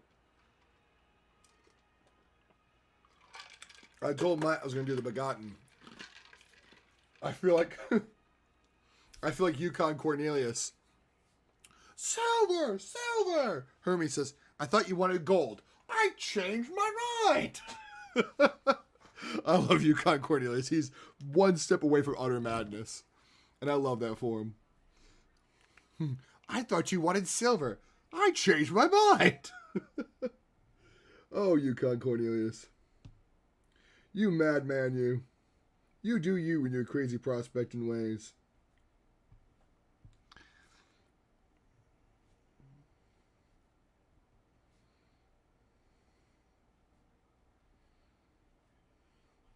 Now they do the repeat?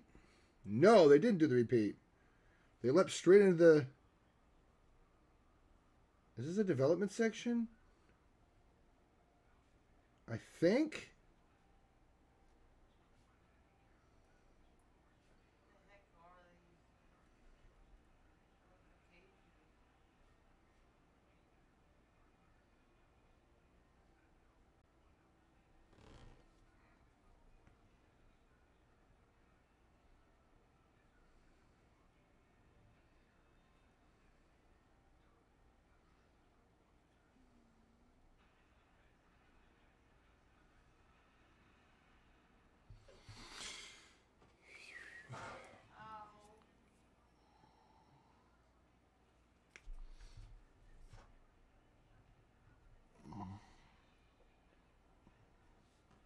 Baby, you okay? Yeah, I just feel a little pain, that's all.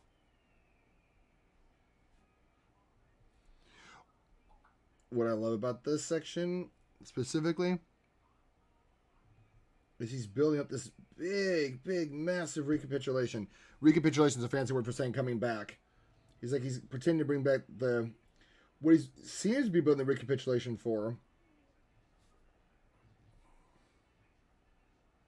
is the main melody. Dum bum bum bum bum bum bum bum bum. But he doesn't. He's like, just kidding, bring back the scherzo.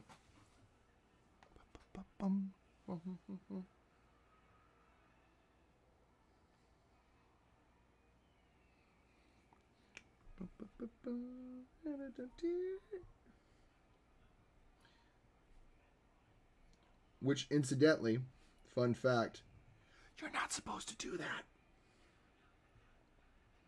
Usually when a symphony movement is over with, it's over with. You don't bring back anything from it. Maybe you can bring back stylistically kind of how it was like, but you don't look back at all. Not like that. And Beethoven's like, yeah, right. You don't, I do. I always look back. Because the entire symphony is built on a structure. And if you can't look back at the other piece of the structure that's built on, what kind of foundation is that? Beethoven, you rebel, you. But yeah, you're not supposed to do callbacks to earlier parts of the symphony. Maybe Beethoven's like, maybe you're not supposed to. The best version he did that in is in the Ninth Symphony, when he literally starts off with this string melody that's, you're like, what does this mean? And then we find out when the bassist comes in and sings, "Oh Freuden," he's literally saying, "Oh friends, away with these unjoyous tones." So he's literally saying that. He's like, literally, the whole point of that, "Oh Freuden," is to say, we need more joyous sounds. And so what he does by bringing back all the symphony's other sections is he's literally saying, okay, what are the joyous sounds? And presents every movement and rejects it. So Beethoven's literally saying, what is a joyous sound? Not anything I've written yet. He literally savagely destroys his own piece. He's like, literally, like I said, the baritone comes in and says, "Oh friends, away with these unpleasing tones. When can we sing a song full of joy?" I think it's so crazy that Beethoven literally is saying, what I've written before, none of it's filled with joy. It's simply just music. We need joy. And what does he do to bring in joy? He has a chorus sing it. The chorus comes in and sings the Ode to Joy. Because that's a song that's more filled with joy. Literally having a chorus come in and sing the poem from Schiller, Friedrich Schiller, not Schuller. Y'all probably wonder, who the heck is Friedrich Schiller? I don't know, but this Friedrich Schiller guy wrote a heck of a poem apparently because Beethoven decided to write an entire symphony based on it. And Friedrich Schiller was shot in the streets and never heard from again, apparently. No, I'm kidding. Friedrich Schiller lived a short and tragic life. It was capitalized on the fact that no one on Twitch knew who he was. He was shot in the streets and probably never heard from again. This is the BBC too. That was very Monty Python-esque of me. I'm just not going to lie. They did one of my favorite clips on Monty Python. It's called It's the Arts. And he comes on and he goes, Bach, Beethoven, Mozart, Brahms, Panties. It's the best composers. Like, did he just compare Panties to Brahms? Because he was going off the riff. It's just so funny how Eric Idle, he just effortlessly throws it in there. Brahms, Panties, truly great names of music. And you're like, he tries to recover from it on purpose. It's like an accidental oops, but it's so funny. He says it so guilelessly. You're like, wait, did he just say Brahms like it was bras? Yeah, he did. And it's funny as crap. Also this part.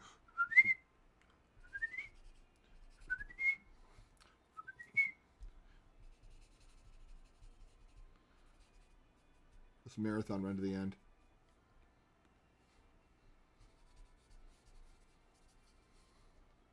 Bum, bum, In case you were wondering. It's like, where are we going with this? Just along these lines.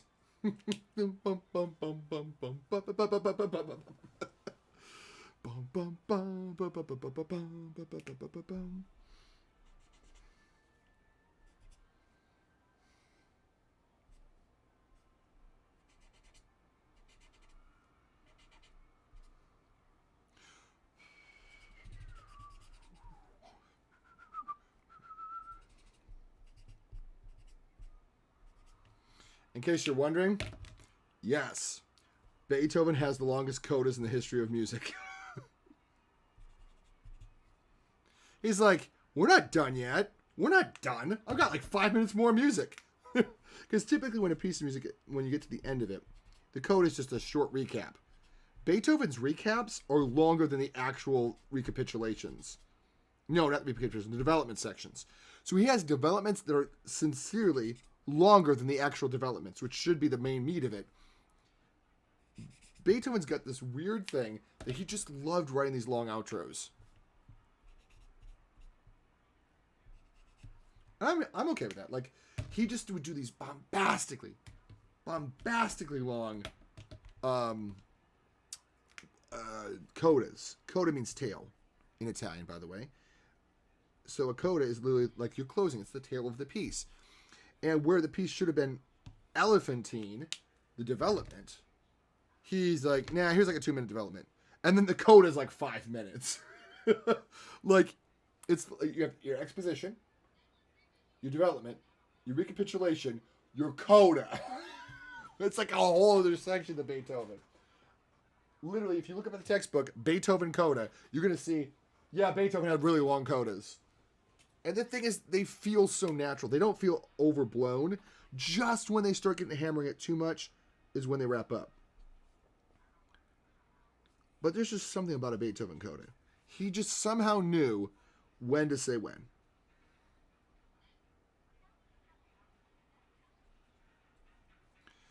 It's not an easy trigger to pull.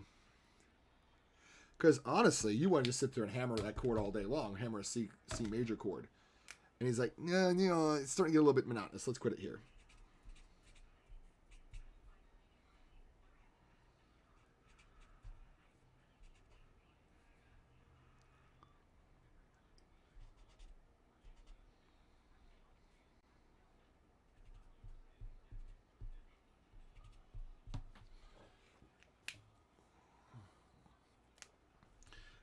And while this symphony is charming, I actually want to listen to Prokofiev's Classical Symphony. And I actually want to go up to a B93 on this, because this is a little too light. So we're going to mute that down a bit. There we go.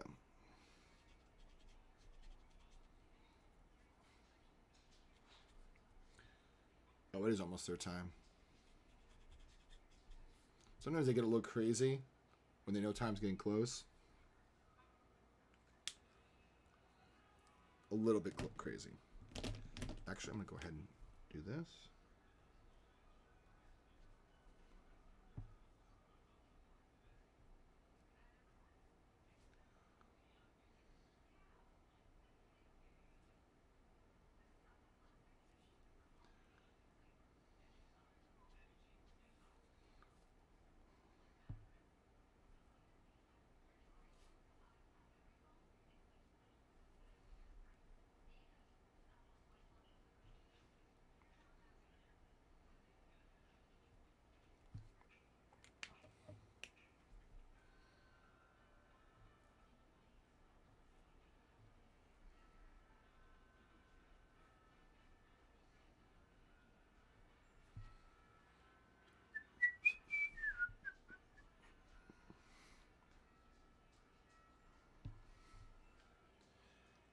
I'm getting that nice heavy iron door feel to it, which is what I was hoping for. But I do feel like it's a little lacking in some elements. Like I feel like it needs to go like that.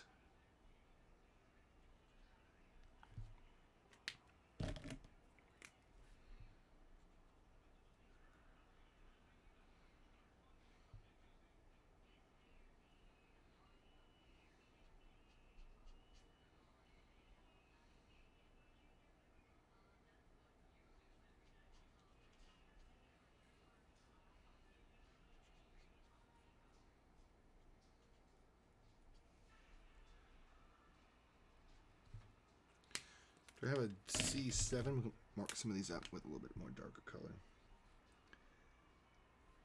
Guys, chill out. It's a little early.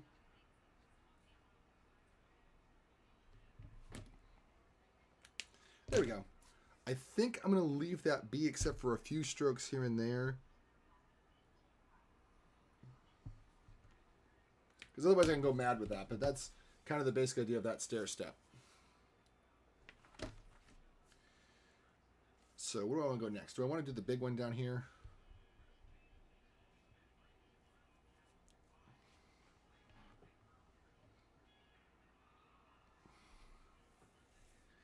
I feel like I should head to it, or I'm going to be in trouble later.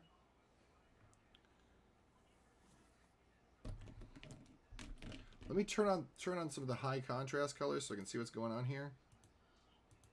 You want to leave it there so we can see.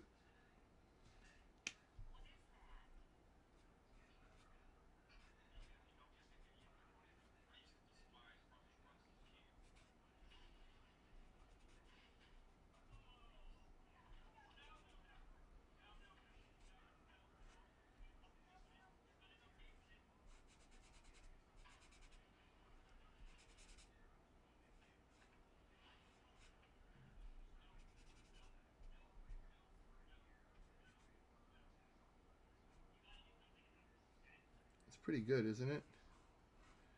Wasn't even trying to listen to it, but it's Beethoven's Pastoral Symphony. So if you're trying to think about like, ooh, what should I listen to when going through nature? Pastoral is literally about nature. In fact, they said that Beethoven's cathedral was nature, and I can see that. He waxes positively spiritual in these sorts of. They've said almost all of Beethoven's slow movements are basically him walking through nature. But they said the feeling of it is just someone walking through nature and appreciating its beauty. And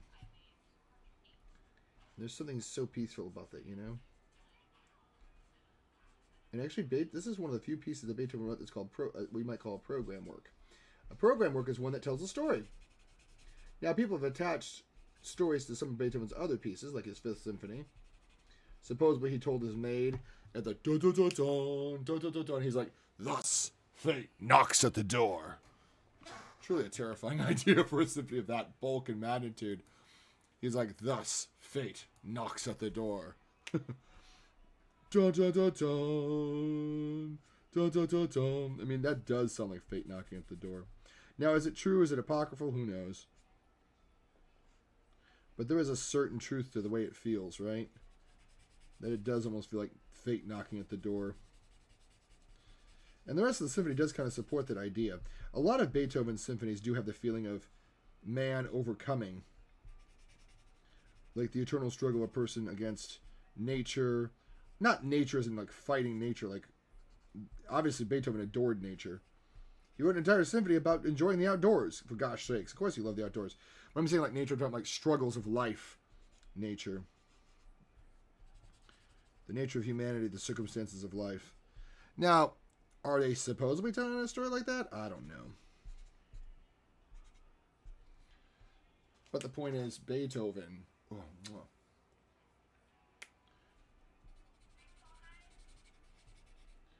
Man, we're going to probably have to do 2 more streams just to get caught up, because we are far behind on this.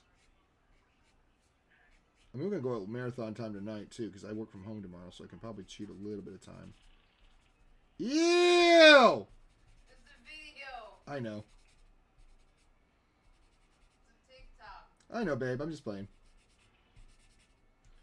It sounded like someone let out a soft and supple fart.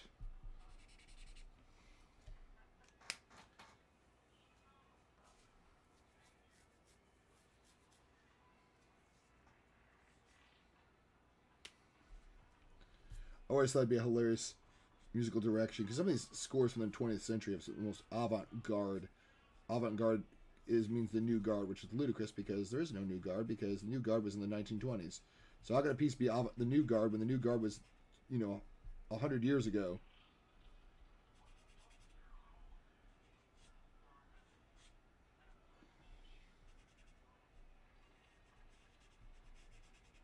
It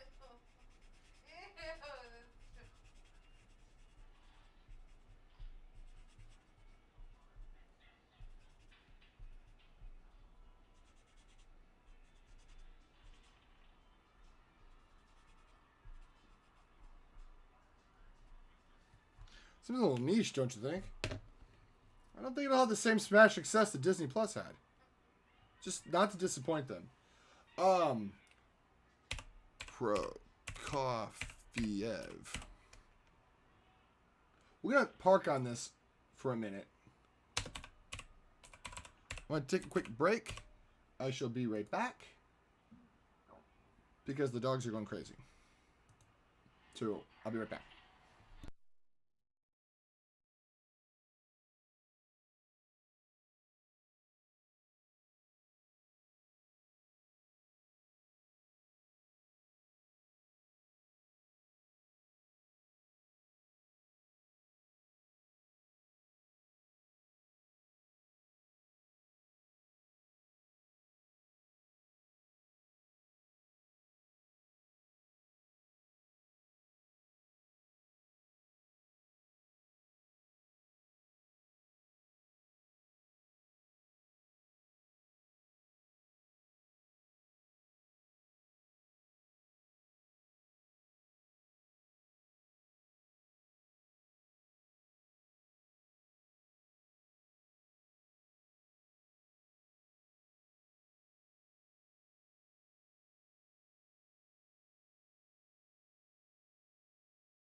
Yeah, I apologize for the delay. I had to use the bathroom as well, and my one puppy needed water as well, so I was like, I had to refill the water bowl, had to address my own bathroom break, had to take care of their bathroom break. It was just one thing after another, and it all stacked up to include yours truly taking a longer than he intended bathroom break. So I appreciate y'all's patience while I sorted out that business. Looking for E81, isn't it? Yeah, well, I was on bathroom break and waiting for the pups to be done. I literally edited my TikTok video and put it up there. The link is in the chat. That was my TikTok that I made. I literally shot that on stream. Because, you know, you got to be content creating or you're drowning.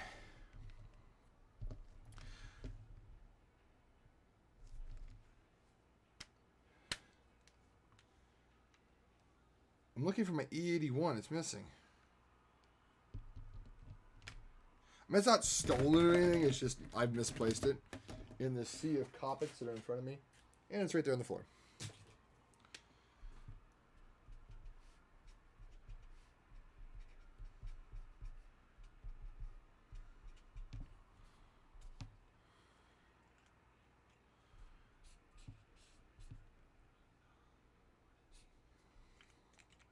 So again, I appreciate you guys' patience while I, 1, go to the bathroom, 2, post a video, etc., etc., etc., yah, yah, yah. I know it's my content, it's my channel, I can do whatever I want, but I also don't care for that attitude.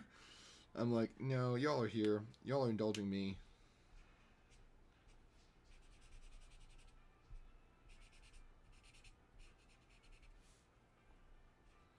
I cleverly tagged TikTok, Copic marker in both of my posts, like, follow me, Copic, follow me. Well, not necessarily follow me, but, you know, if they reshared my video, that would mean a lot to this channel.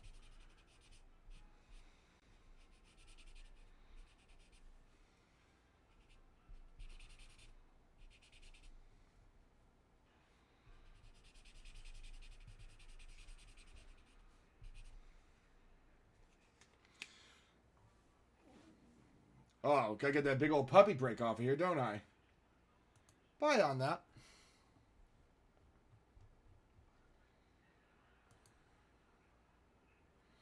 You know, I miss not being here, Small Blueberry. I know they're going through a lot, though, so they've sent me some messages. And not messages person, like only messages, but some stuff on, y'all have been seeing a lot of what's going on with them on the Discord. It's a great way for me to connect with my fans. If I have fans. Do I have fans? I feel like Julie and Julia. I have fans? If I do have fans, to them I am grateful.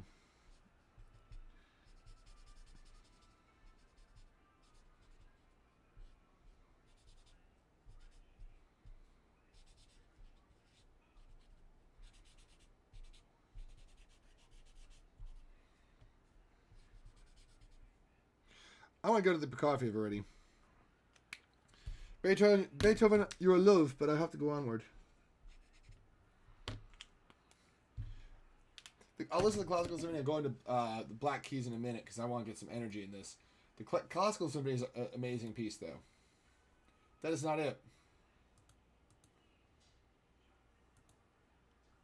We're going to go here. It is the Classical Symphony, but that's only part of it. Very easy. Very easy. Very simple piece.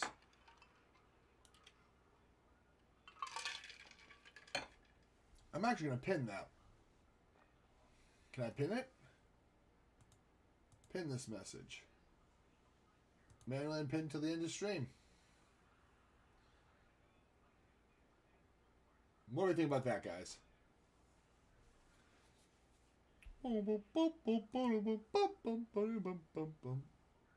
Might be loud.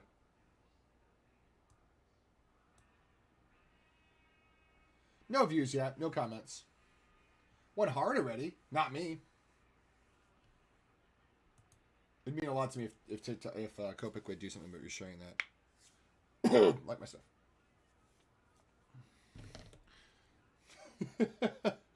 It would be a big thing.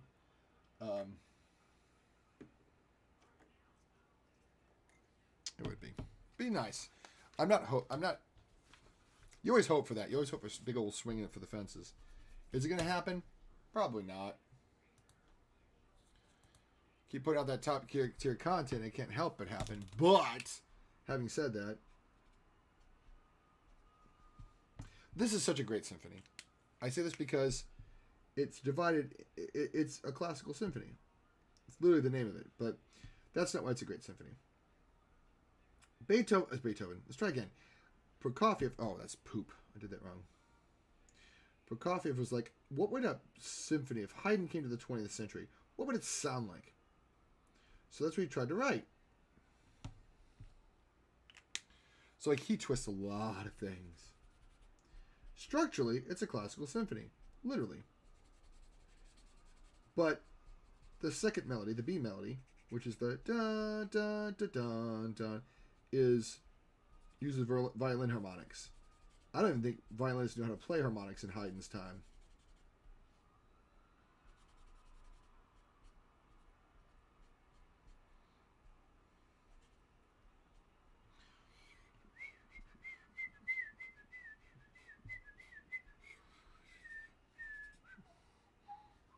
I messed this up.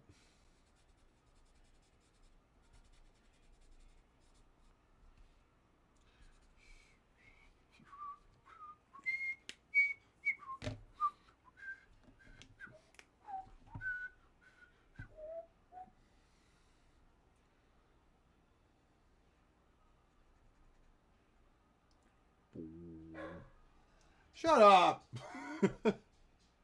Shut up, Tucker! Fun fact, I love this. I'm just picking on Tucker a little bit. He's my Engie boy. He always barks at everything. The fun fact about all this is he recapitulates, as he should, in C, which he shouldn't. He completely goes on a tangent. He's like, oh. Now, the thing is, in the original presentation, he starts off in D, goes to C. So what he did was he just cut short the return. So instead of giving he gives you the main theme in D, the main theme in C, and then the bridge. This time he just gives you the C bridge.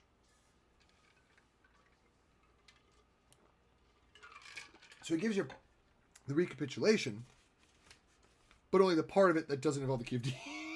In a symphony in the key of D, he doesn't even bother to give you the recapitulation in D. Because he's like, nah, you know what it is. You know what it is. Let's just put it in C and call it a day.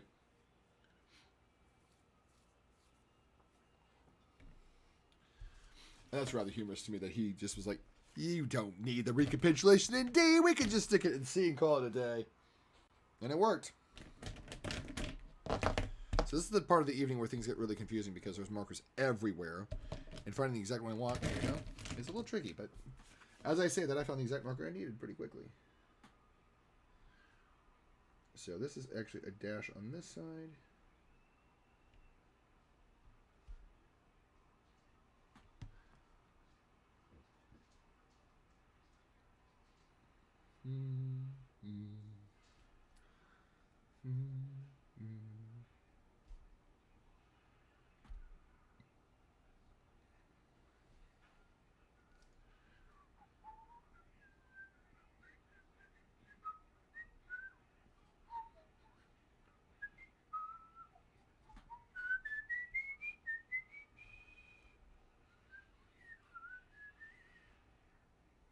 This is the slow section. And another fun fact, for those that were following along with the Beethoven, remember I always said we had a scherzo? Because this is modeled after a Haydn symphony, we don't get a scherzo with the symphony. Prokofiev, even though he's very scherzo-like in most of his compositions. Oh, I promised the Star Wars piece. I'll get to that next. The fun fact is, because it's based on Haydn as a model and not Beethoven, we get a minuet. Now, this is the slow movement, so the next one will be the minuet. It's short. It is abusively short. It is like, oh, we're in, we're out, we're done.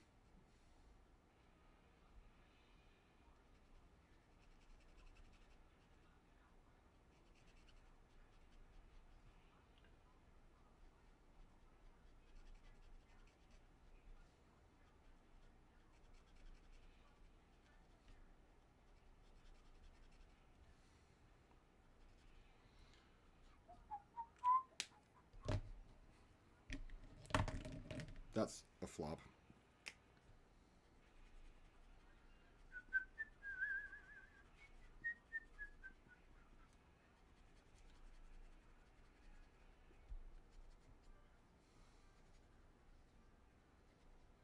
Very short, and very sweet.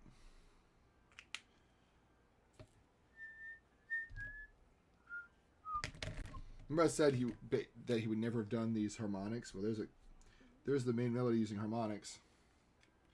Shouldn't be using harmonics in the violins in Haydn's time, but that was the whole point. The point wasn't to copy a Haydn symphony. The point was to do what he thought Haydn would have done, would he living in the present day, in his time, which was like the 1920s, 19 teens probably. Also, you got to respect Prokofiev, leading out of the gate with essentially what's almost a parody of a symphony. But it's not really a parody. It's meant to be a tribute to a bygone era. But it's clearly his voice. It's clearly Prokofiev. He's not trying to copy Haydn. He's giving you a lighthearted view of what Haydn could have written if he was a 20th century composer.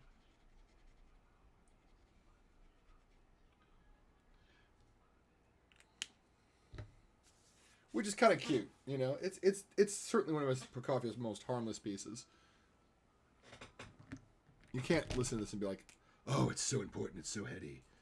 It's world changing." It's like, it's a fun little symphony with fun little moments. And there's certain moments I like pointing out because they are fun and humorous, but you can't take it seriously. It's meant to be just this lighthearted, fluffy little piece. And it is. It is very much this lighthearted, fluffy piece. Absolutely brilliant. An exquisite piece of orchestral writing, of course. And with all Prokofiev's classic twists, Prokofiev twists keys so fast, and the minuet's a classic example. The first three chords are already a sequence downward on 3 keys. Like, it's literally been diagrammed in, what do you call it, like, harmony books, because it's just all over the place. It's in the key of D, but you're already in B minor here. But not anymore. But now you're in D flat, I think. And then just kidding, nope, back in D. Because he can't keep it still. He can't keep it straight for 2 seconds. He's just like, nah.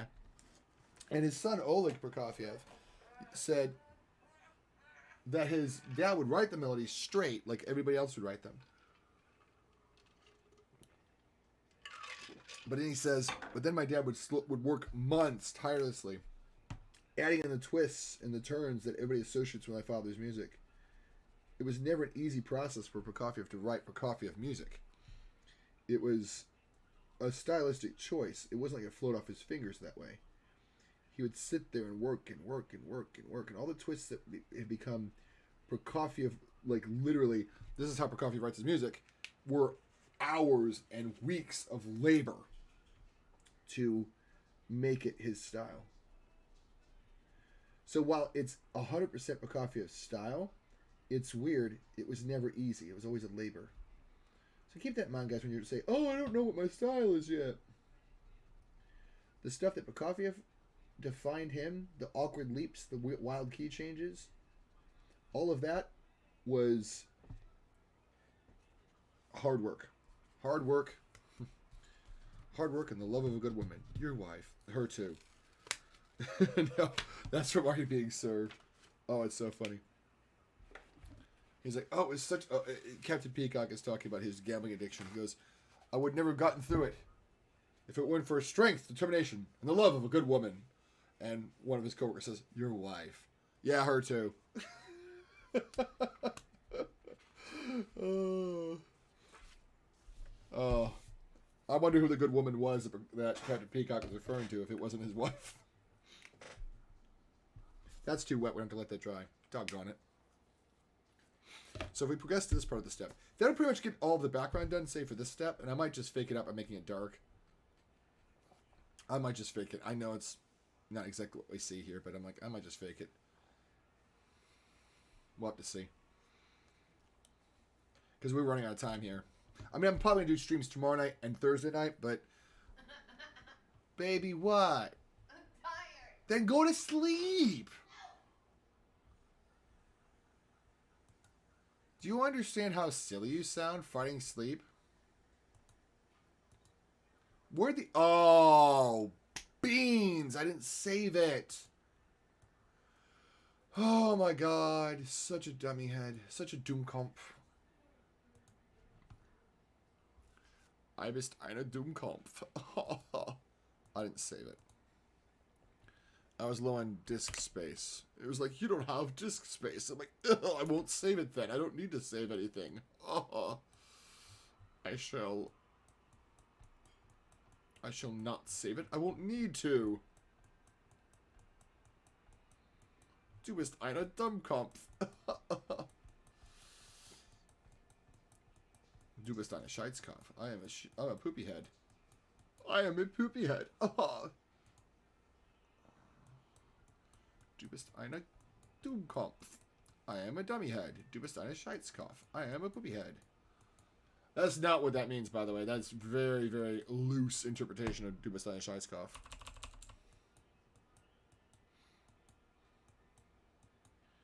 Lighten up that arm a little bit. Lighten up! Lighten up!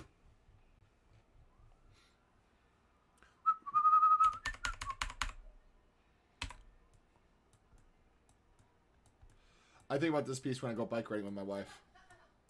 Baby, just sleep! No! I gotta see who wins the fight! Baby, it'll be on the internet and on YouTube tomorrow. Is that his name? Go to sleep! Oh, that's his name! Okay, how about this? How about I wake you up when they have announced the winner? Nope, you'll forget. How dare you say that? Stream, did you hear her say, I will forget? How dare you say I will forget while I was winking at the camera the whole time? How dare you? How dare, how dare? When you were what? While I was winking at the camera the whole time. How dare you infer I would forget when I was intentionally going to forget on purpose? Yeah. Just like you were Pajama Chippendale over there. You know what? Matt said it was okay. He tipped me $5. It's all good. Oh my god. But for real, I could have worn pajamas. Everybody at work was wearing pajamas today, babe. Well, all but like 4 of us. And even my manager, Tim, he was wearing pajama pants. He goes, I didn't have a good pajama top, so I just wore the pants. And oh, I didn't tell you the best part. Well, you saw it. I got 2 cookies, a piece of cheesecake, all those presents, and that little sack of candy you saw. Yeah. I love my job. I won't see him for 2 more weeks. Like, Merry Christmas, everybody. We'll see you in 2 weeks. I'm like, Merry Christmas, everybody. It's kind of sad to not see those folks. They're good folks. I love them. I do. I do give up on you. I do give up on you. That's a song. Oh.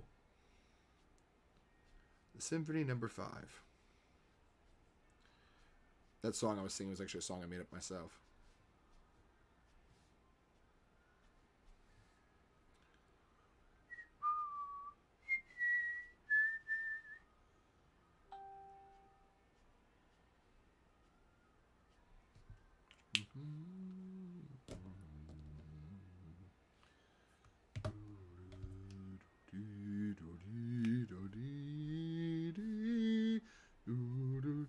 It's weird because this symphony begins with, I think, a slow movement, which is weird. They're not supposed to begin with slow movements, but okay, I guess that happens.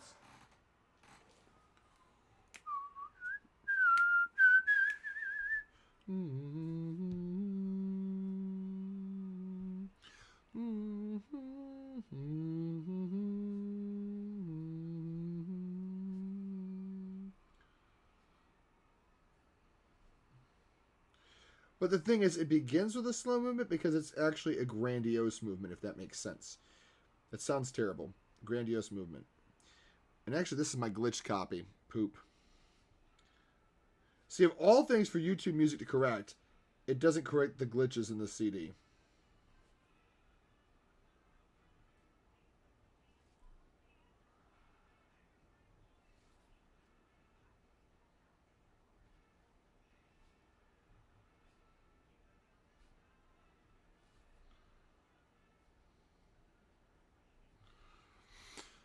So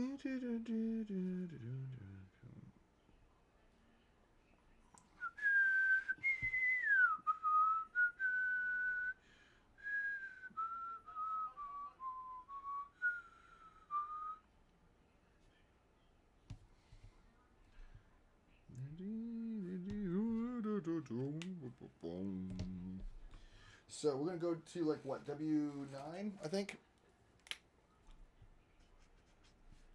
Again, odd that it corrects everything else around it, but not these audio glitches in the middle of the ninth. Fifth, sorry, wrong symphony.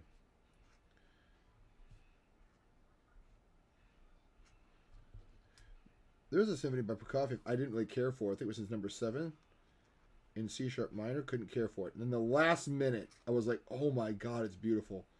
The last minute is this bittersweet finale in D flat major, and you're like, oh my god, this is heartbreaking. So beautiful. It totally redeemed the symphony, even though I don't listen to the symphony on a regular basis. It's just boring. I don't know. I didn't take to it. But the ending of it is just so sublime. And I was like, I can get behind the ending of this. This is phenomenal.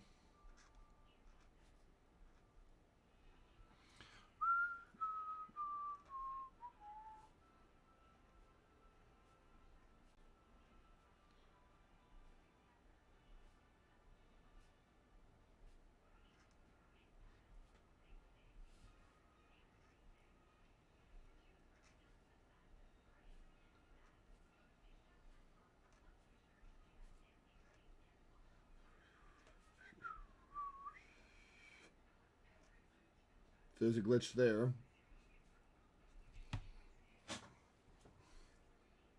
I don't understand why it would fix everything else. It would give you the wrong version of a Christina Aguilera song. Wrong version of a Shakira song. It would give me the wrong version of a Rick James song, but it can't correct audio glitches in a track that exists. YouTube Music Man, in a nutshell.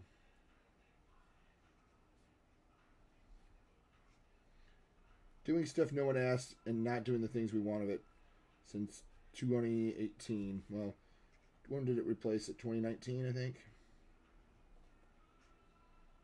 Sounds familiar. So now what I'm going to do is I'm going to take this marker here and see if this is not too dark. Yep, and then work around it. Baby, what are you doing? Sweetie. I hurt my earring. Ow. Well, then don't do that. Huh?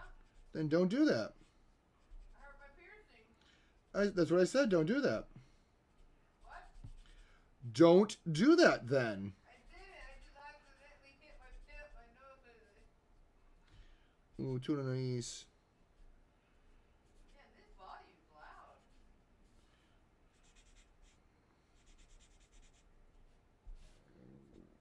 Well, that was gross. Sorry. Coffee burp.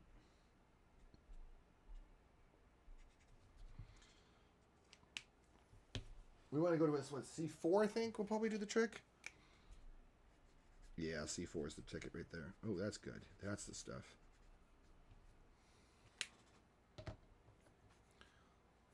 That's the ticket right there.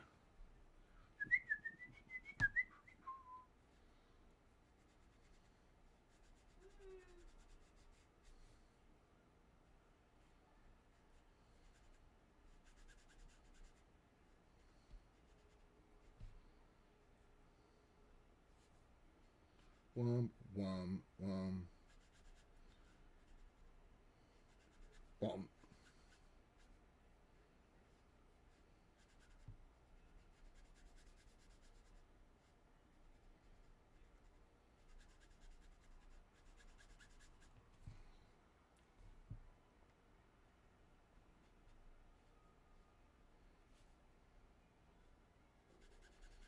Do, do, dee, do, dee, dee, dee, dee.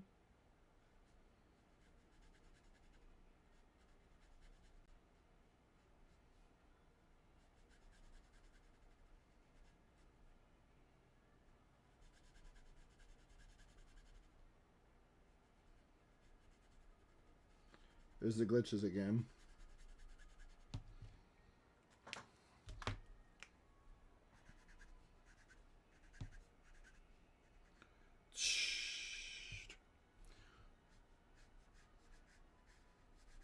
Bum, bum, ba-da-dee-da-dee-da-dee-dum, bum, ba-dum. Such a great piece. I mean, it doesn't quit. It really doesn't.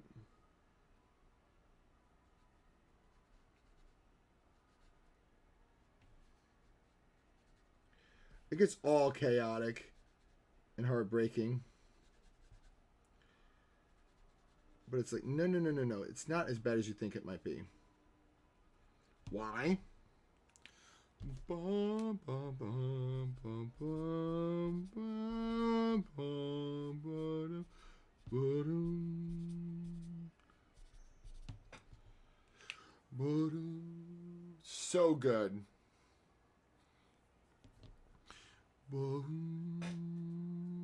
It's like, it's just the very basic idea of it.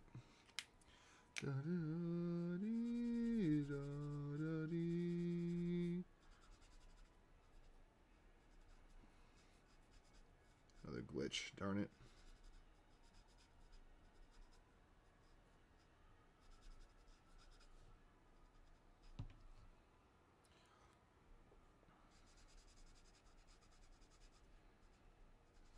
The end of this section is amazing, I promise. Which is why I'm enduring it. It's longer. This is a longer symphony. It's about a 30 to, I think it's a 45-minute symphony. The classical symphony sits right about 20 minutes, 15. It's a little trifle of a piece. This one's much more meaty.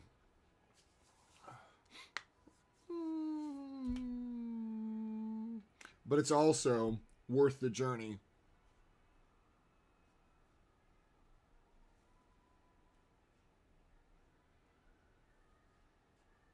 Because you're like, oh, it's so tragic. Oh my gosh, it's so terrible.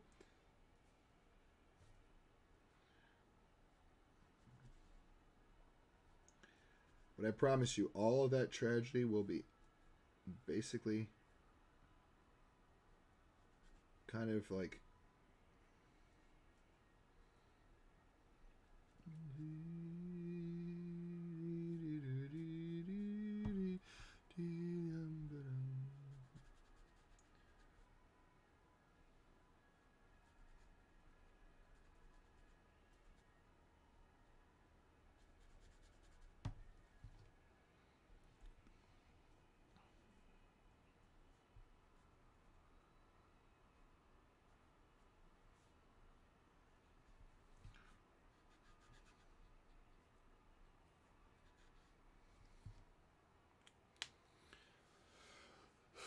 this is just like the greatest.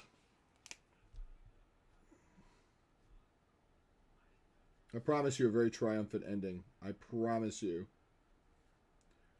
I wouldn't take you on this journey for depression, I promise you. Not in a channel I try to devote to more about mental health awareness and things. I would try not to put you at a piece that's going to be so depressing. Get ready.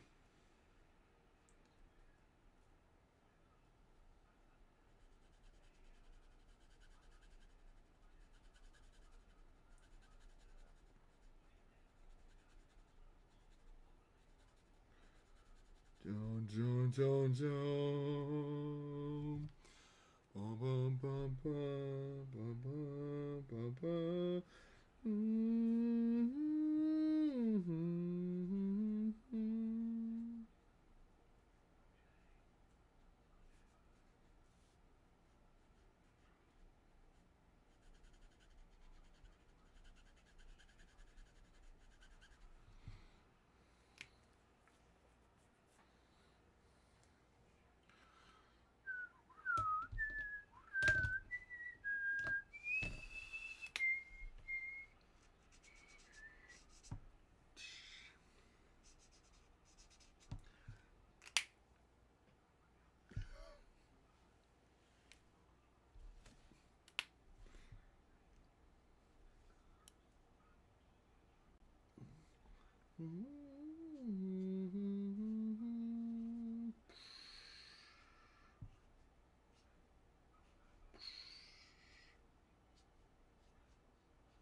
I mean, how great is that? It's just so incredible, right? He gave you basically a very slow, not majestic. Well, it was a majestic theme in the slow version. Who am I kidding? But it wasn't very clear how it was going to progress. And then when you get that full, grandiose version of it, you're like, wow. And this twist is so great.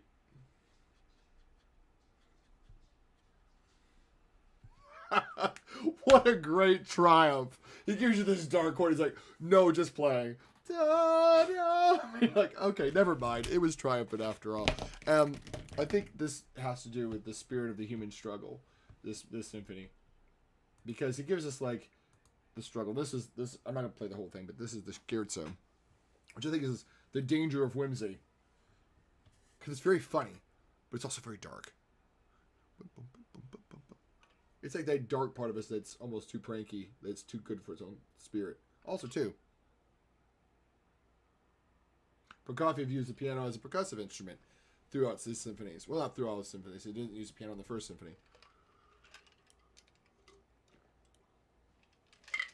But for him, the piano wasn't a solo instrument only. It was also an instrument that could be added into the orchestra for color. As a lot of Russians did. Prokofiev being one of the school that actually was like, we should include the piano as a regular orchestra instrument. Which, of course, he did.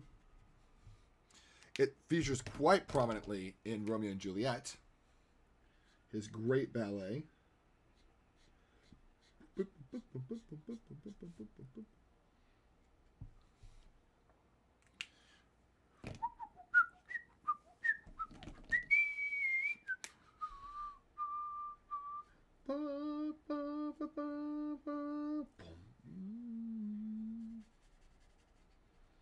Incidentally, when I'm done with this drawing, it's going to be a week of celebration. We are not doing any more art-related stuff, probably. Well, we might do fun art stuff. We're not going to do any commissions or anything. I've got 2 commissions lined up for the beginning of the year, but we're going to spend the holidays just celebrating the holidays. Maybe, like I said, it'll be just like a period of jubilation. I might do some giveaways. I don't know. We'll have to see where we're at. I don't have anything to give away, quite frankly. It saddens me because I haven't had time to work on stuff like that. Let's get out of this, though. I don't want to get... Oh, I promised I would listen to some piece by Shostakovich, which I will find what it is. Shostakovich.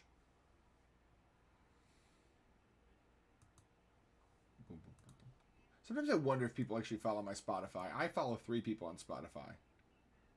And I wonder if anybody follows me. My musical tastes are so eclectic. But I also wonder, does anybody give a crap? Probably not. Cryos Twitch. That's 2020. Stream Beats. Sound of the Metaverse. Are we not men? We are Devo. Motivation. Always makeup high! Hi! I was lamenting my musical taste. That's why I get being all sad. Hi, how are you? What about my songs? You think about my songs? How are you? Hi, hello, Jesus. Jesus. Wait, is that also a pun of Jesus? Hi, what were you working on? I saw your whatchamacallit. Hey, decisive trike. Which I don't know if it means 3 horns like a triceratops, or triceratops apparently, or a triceratops, or if that means like a trike bike. A limited time only emote. That's fascinating. Hi, what were you working on? Oh, guys, my name is Jason. Hi. Today I'm working on this Copic portrait. I'm trying to get it done by the end of the week. So right now you can see the reference is up top there. And let me show you the full reference if I can get back a little bit more. There we go. Nope. It failed. Let's try again. It wasn't clicky down the window. So that's the reference. We're drawing that here. So obviously the bulk of it I have not yet done is the kid. I was getting these steps done. Ugh. Ugh. Once those are done, though, it's going to be pretty much just home free of doing the kid. But we did the upper portion here. today, along with, which isn't very much, but it adds background pizzazz. And then this step was today. God. And then getting this one done. So this is the two that actually have the grids on them that you can actually see the steppy step grid are these two, and those will be the biggest beasts of making it look decent. I actually have to darken this one. I can see right now I need to darken this one even further. Which is a shame because I hate it. So amazing. Oh, thanks. We were working on our Christmas art. I think it's done. Can we see? I am link friendly. With two caveats. You know my caveats. If you don't, I'll explain them really quickly. I think you know them though. My only concerns are no NSFW. You don't do that though. Only reason I say that is because even though I wouldn't blush at such stuff. Other folks might, and I want to be kind to my community who may not be prepared to click on a link and see something not safe at work. First of all, also too, it wouldn't be allowed on Twitch anyway. Second thought is, of course, no spamming. Well, you don't spam anyway, do you? I know you well enough. Always Makeup and I have been Twitch friends for, I don't know, probably 6 months to a year. It's been a year at least, because didn't you do the shoes about a year ago? Has it been that long? I followed you longer than that. I believe I met you in somebody else's channel, which is fine by me. I like meeting friendos in other channels, but sometimes I don't follow up on watching their streams because I don't know how I met them, and then I go in their stream like, they're amazing. Why am I not rating these people? And then I rated you when you were painting your shoes. Also, I didn't want this music. I was going to change it. I promised. I got caught up in listening for Coffee. This is his 5th symphony. I wanted to listen to Black Keys. I wanted something a little bit more peppy tonight to end up the night because I'm almost done. I'm going to actually finish up in about, wow, it's almost 11, yeah. Black Keys, what's a good album? I actually don't own that album. No, not Upgrade. No. Okay, I'm going to pause this because it's going to get really wild and hairy in a second. Library, here we go. No, I want to search for the Black Keys that I own. Because I own an extensive library of them. Uploads, there we go. What do I want to listen to? Thick Freakness. Brothers. There's a bunch of albums. I own almost every album from them with the exception of Delta Cream. I've got to go back and buy that. I've got to go back and buy Delta Cream. That's the only album I don't own yet.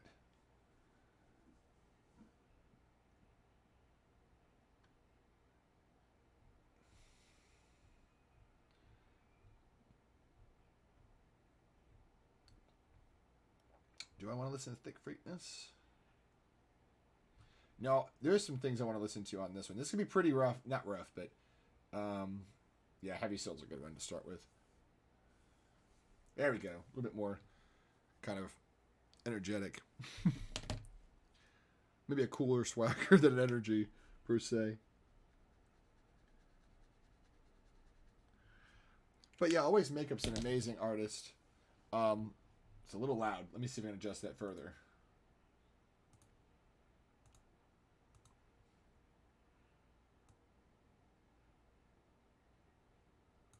Better. Much, much better.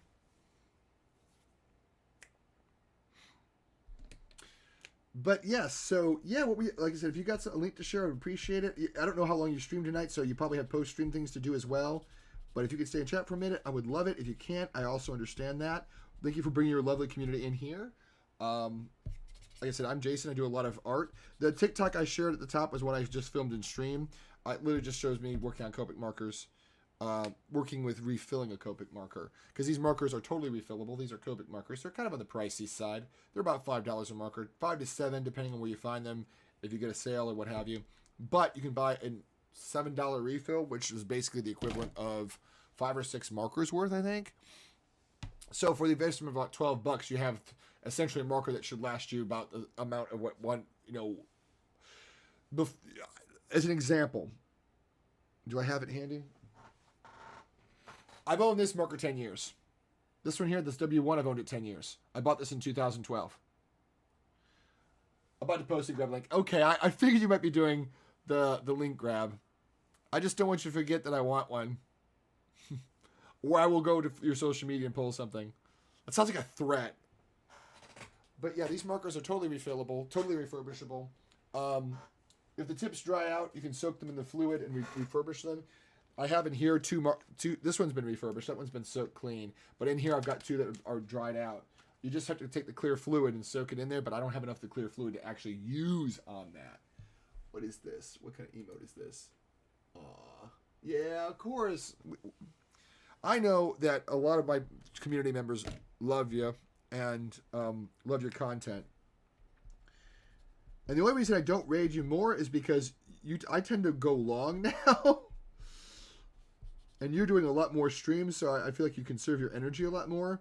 So a lot of times, you're off the air before I raid anybody.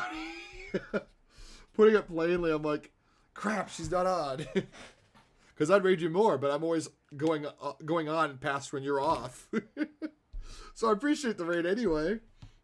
Because I'm like, oh, that's too dark. That is not the vibe.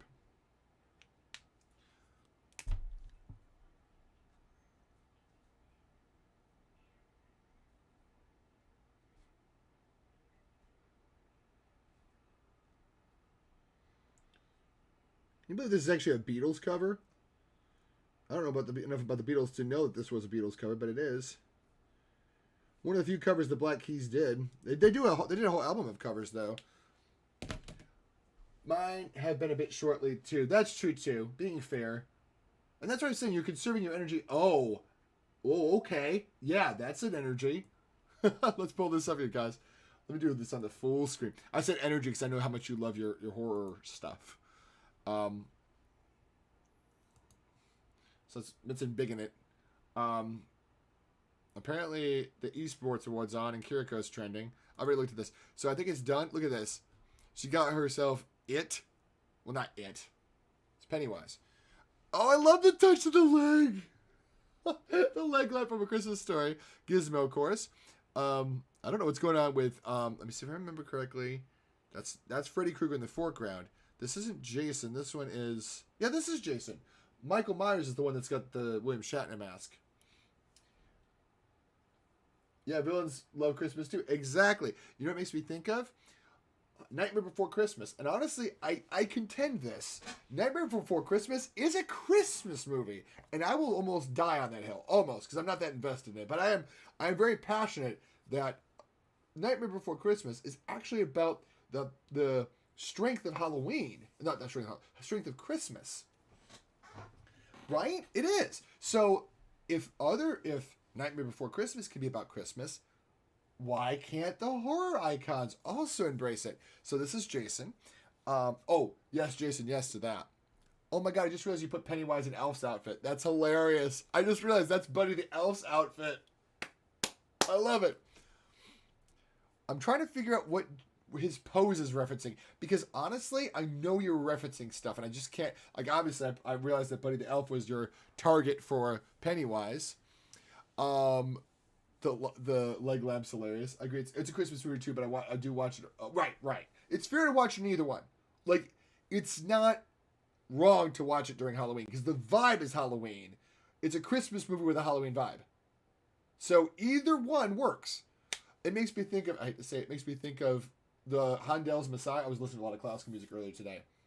And Handel's Messiah was never meant to be a Christmas piece. It's never meant to be a Christmas piece. It was meant to be an Easter piece. But we play it at Christmas. Why? Still think you should have given a Gizmo a snack. Not after midnight. I'm glad about Buddy's outfit. Yeah, that was a great touch. But what's with Jason's pose? I feel like it's a reference. If it's not, and it's just to put him in there, that's fine. But I'm just wondering, because I know Buddy the Elf is clearly referencing Pennywise. And the leg lamp is from A Christmas Story. And of course, Chucky's head is the angel's head on top, or the angel on top, which is hilarious. Because, to fit all of them on there would have been really tough. Plus, the angels on top of trees are small. Oh, you signed it too, always. That's cute. I love it. Also, I love the little light you put on. Now, I thought at first it was blood, but I think it's the light, the red of the lights. Yeah, because you put a lot of the different colors on there, which is super nice. He's just tied up. Okay, no worries. I'm just like, he's just wearing a general Santa Claus outfit. Also, I realized Freddy's wearing his hat. And Gizmo's cute as heck, though. We have to admit, Gizmo's cute as heck. It's not his fault his kind turns evil. You know what I mean? They're cute. They're just mischievous. They're like tribbles. They're fine till you feed them. They really are. Did you do all this tonight? I should have preferred the bunny suit. See, that's what I was thinking. Was this a reference to Christmas Story, the Jason? Because I've only seen Christmas Story like 1.5 times. Because all I can think of when I hear Christmas Story is On the Trail. I should play that. Because I love On the Trail. This is wonderful. I'm going to heart this because... And I'm also going to retweet it even though I'm not a horror movie fan. Because it's just too... It's too much fun. Too much fun going on here. And I know a lot of my followers that love horror movies would love to see this. Yeah. Just... Good, great work as always. Slide that. Oh, why am I countdown to awesome? I clicked the wrong thing, guys. Sorry. Yep. Okay. Oh, just the shading and lighting. The rest took several streams. I could see that. Hello, Smallville. Welcome on in, as you've been here before. You always are just such a delight and such a talented person to be around. I appreciate you coming in here with your lovely community, which I would love to think I'm part of your community. I think I am. So I feel weird saying, "Oh, your lovely community," that I'm also a part of, because I am. I think the biggest accidental thing I ever did was going through my Twitch one day when I was bored of trying to find somebody to raid, and I was like, here's somebody I've never seen before. That was like one of my favorite things I've done, because it led to me to somebody I'd already followed and wasn't aware of the awesome stuff that you made. In honor of your piece, kind of, I'm going to play this. You might know this. Because it's kind of referential to your piece loosely, since we were talking about A Christmas Story. But it's lovely work. I could sit here and talk about your stuff all day, really. What's your plans next? And also, what's going on with your Grinch piece? I know you had some complications with it. And I also know you probably need to get off, so... If I'm rambling on and asking you tons of questions like, Jason, I really just need to jump off stream, I understand too.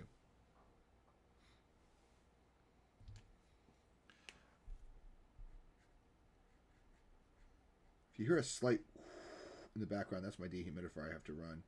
Because the markers will actually be affected by the humidity in the air.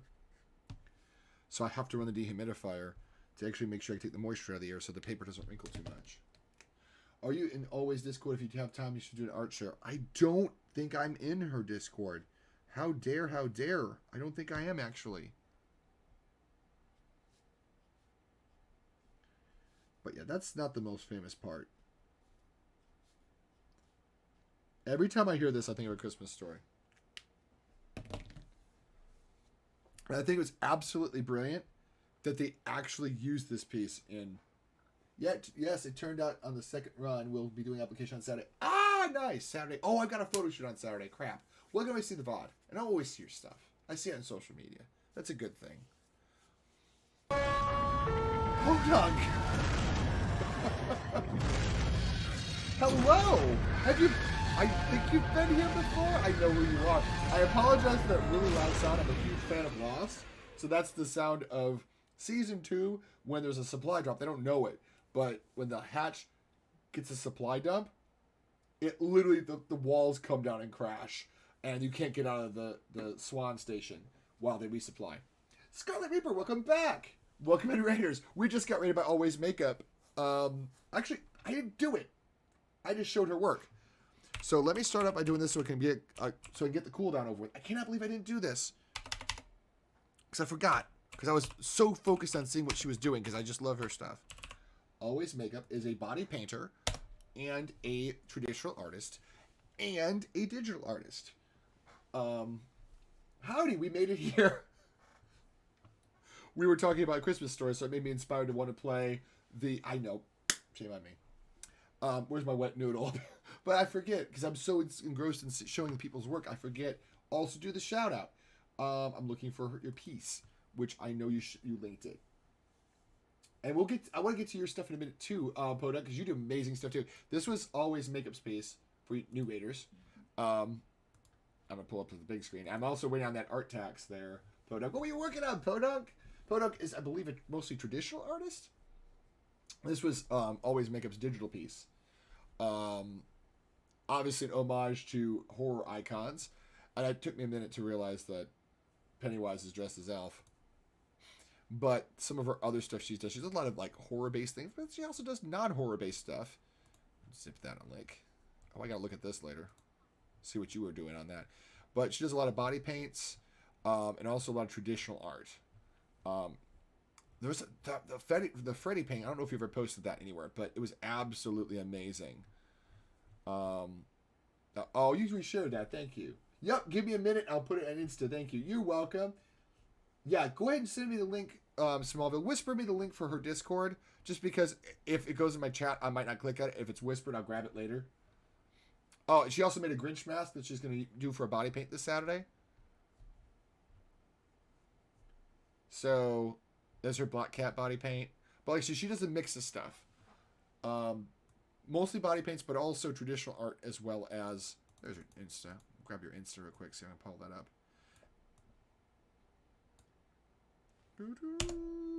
The piece we're listening to is called On the Trail. It's by Freddie Groffet. It's from his Grand Canyon suite. It was featured in A Christmas Story during his dream sequences of being a Western gunslinger. There's Always Makeup's Freddy Krueger painting. But Podunk, I think the cooldown off the shout out is over with, so I can now do the shout out for Podunk. Podunk is a fabulous artist. I want to say a friend of a friend, kind of, because I've not been much to your stream, but I've tried to peek in when I can. But I know we connected. I shouldn't say we're not even a friend of a friend. You are a friend of. We connected through another friend of this community, Peg Leg Standoff. Yeah, that's the problem with Discord sometimes. So I'm gonna get to the Discords eventually. Again, I wanted to. Oh, that's a lovely piece. I think I liked it already. Yeah. So that's some of her digital art. And a lot of body paints, which are fantastic. But also fabulous traditional art. And she's also painted shoes. This is actually sewn shoes, but I rated her for the first time when she was doing painting. I need you to shower and get ready for bed. I hope you have an amazing Mr. Stream. Thank you so much for the raid. Always Makeup, as always. Like I said, if you could send me a Discord link, if I'm not already on there, let me know. Because I would love to join, but sometimes I just forget. Yeah. Please do. Please do send me a Whisper Discord link. Very much appreciated.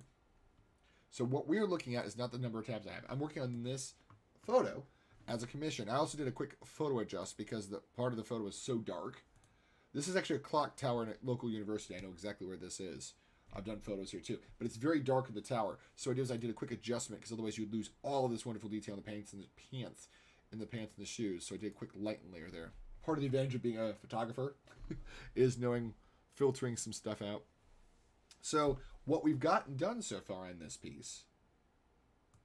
Did I miss Podunk stuff? No, not yet. I know doing a proper post though takes a minute. Like my TikTok up there, I literally shot in stream. I had to take a break to use the bathroom and to let my dogs go out to use the bathroom and give them their nightly snack. And while I was doing that, I was editing the video. So I understand that game of getting ready to post stuff on social media is not easy. 1, 2, boom, you're done. Here it comes. It's such a great piece. It's called On the Trail. It's Freddie Groffet. And Freddie Groffet wrote this piece. This is called the Grand Canyon Suite. He went and visited the Grand Canyon. He was so touched. He's like, this is such a beautiful place.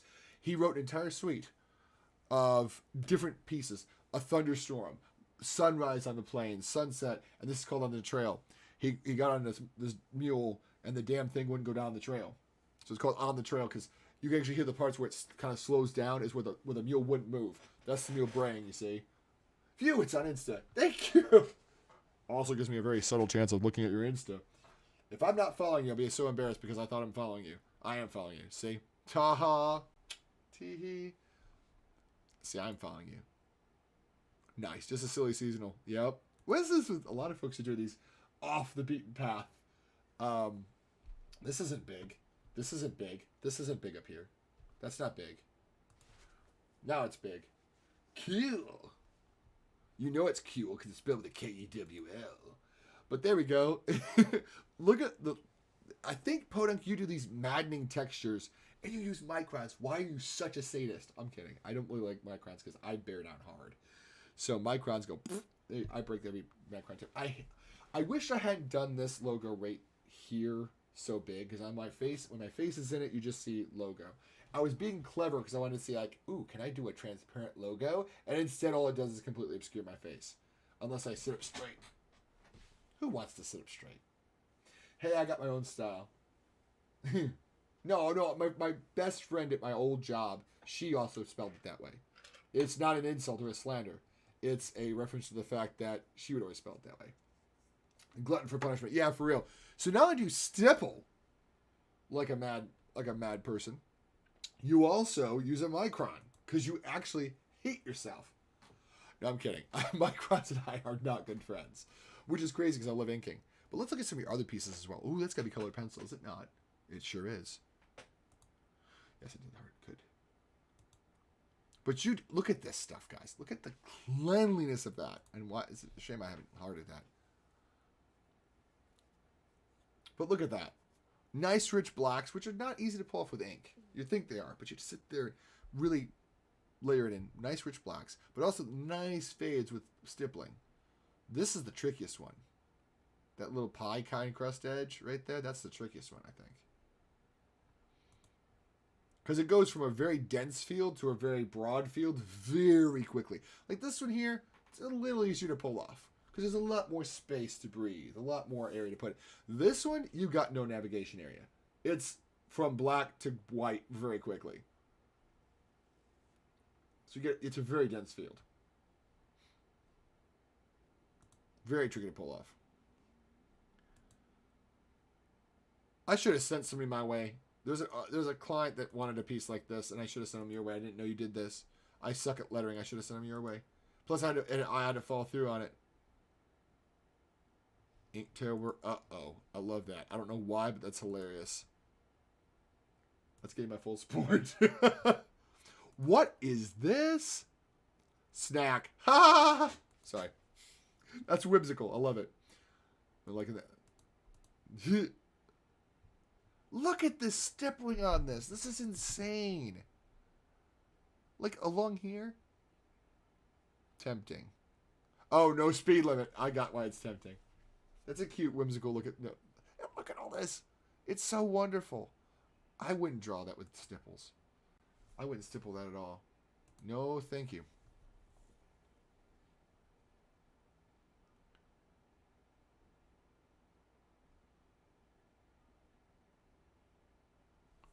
Jeez Louise. Look how... It's just beautiful. You have a great sense of... form. You have a great sense of form and shape. I don't possess that. Like, being able to make a creative design like this, I don't possess that.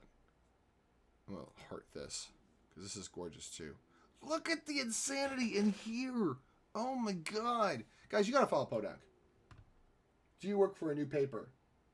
Do you work for a new... What? I don't fully understand that. This is insane too. Microns.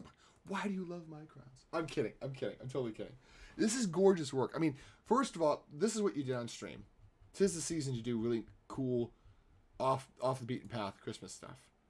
But honestly, just the level of stippling. Oh, I didn't see this one. Yeah. Also, you combine stippling with other mark making, which is kind of lovely too. Guys, give a follow to Podunk. Oh, shucks, thank you so much. It does take a while. It does. It is not an easy process. I'm a huge fan of Surratt, George Surratt. I love his imagery and what he does. But he didn't do a bulk of an output because stippling takes forever. And I had the chance to see his big painting, the Sunday Afternoon La Grande Jante, in Chicago. It was behind glass. I was sad about that because I couldn't get a clear picture of it because it was always reflecting off the glass, which I hated that.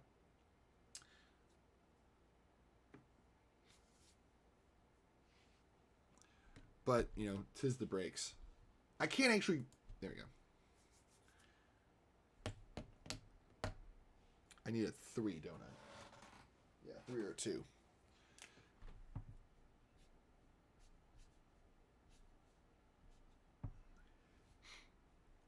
But he did very little mature work because it took forever to do. I mean, his studies alone, his whole idea of doing it stippled like that, though, was because he was like, oh, if I stipple it, your eye will mix the color, making it more electric. And it does kind of make it look like it's the colors sing off the canvas. They really do. It's not just, oh, I want to be crazy. There's a certain way of doing stippling that just...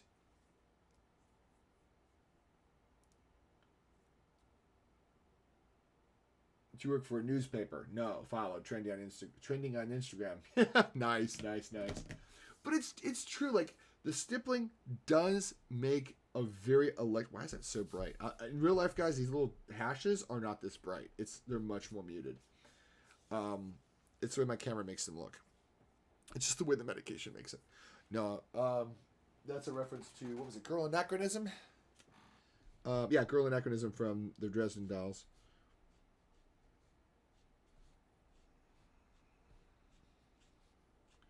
I think this is sunset.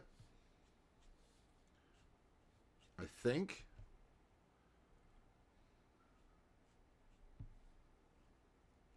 I think it's sunset. Yeah, it's sunset. No, it's cloudburst leading to sunset, I think. Because the idea is he sees this magnificent landscape, and then, as can happen in that region of the United States, a storm, a massive thunderstorm sweeps in. So he gives you this musical depiction of a thunderstorm.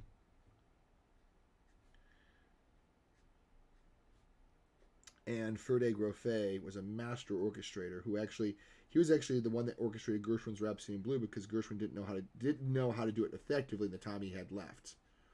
So he was the one that actually orchestrated Rhapsody in Blue on behalf of George Gershwin. But he in himself was a very talented composer. So, don't discredit Ferde Groffet. He was a very amazing composer. On the Trail Alone is a great piece, but the whole suite from the Grand Canyon Suite is amazingly great.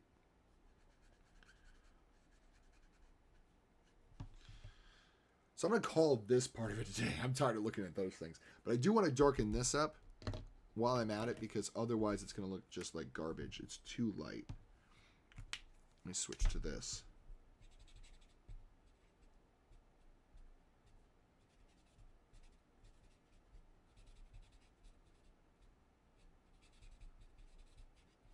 So that's like a lightning strike. Isn't that great? Thunder rumbling. Love marker work too. Can't do what you do, my friend. Oh, I get that a lot. Thank you, though. I'm like, I don't think it's that much. I think we all undervalue our own work, By the way, the title Copic Marker King is not me bragging. 2 separate friends on here called me the Copic Marker King, independent of each other, without me knowing about. Well, they told me it, so I used that as a stream title, as a joke about myself, but also a reference to both those friends for that. But also because I wanted to do joke movie titles, so it made sense to do that. But yeah, I certainly did not coin that term, the Copic Marker King. I wouldn't be that self-egotistical. But it was who was it? It was Craft and Canvas and Bob Ross Babe that both used that term, and I was like, well, I'm gonna just use that for stream titles now. Ridiculous. Hey, if it works, use it. Exactly.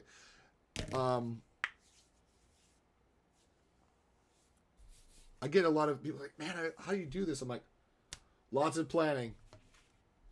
Lots of planning. Let's get started with a little bit of the arms. Hey, cool. I like art with classical in the background. Oh, cool. I was worried about boring people earlier today. Earlier today, I listened to Mozart's 40th Symphony. So that was really classical. But then I also pulled up to Prokofiev's First Symphony, which is also subtitled Classical Symphony. It's very modern. It's not modern. It's 100 years old at this point. But basically the idea was, what would Haydn's symphony sound like if Haydn had written in the style of today's music. His today's music.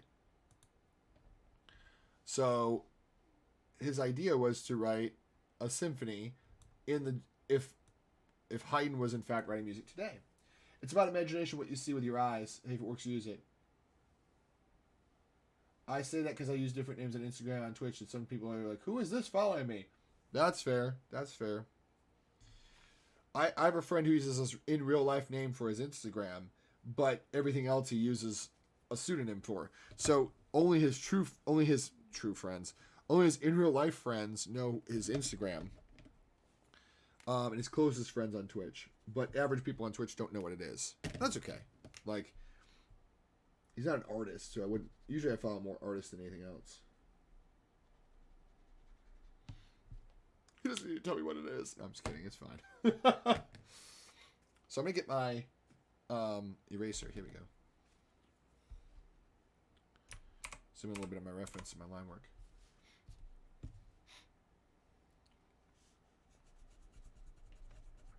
See, the thunderstorm's over with.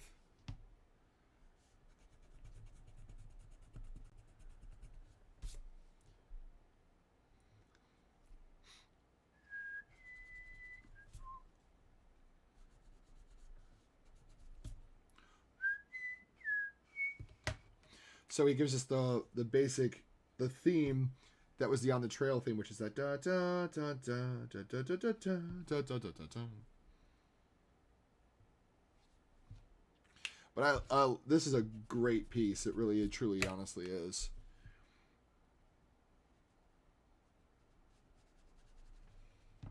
It's a shame that Ferde Groffet, who's an American immigrant, but he's an American composer. Like, he emigrated to America, and then started composing over here.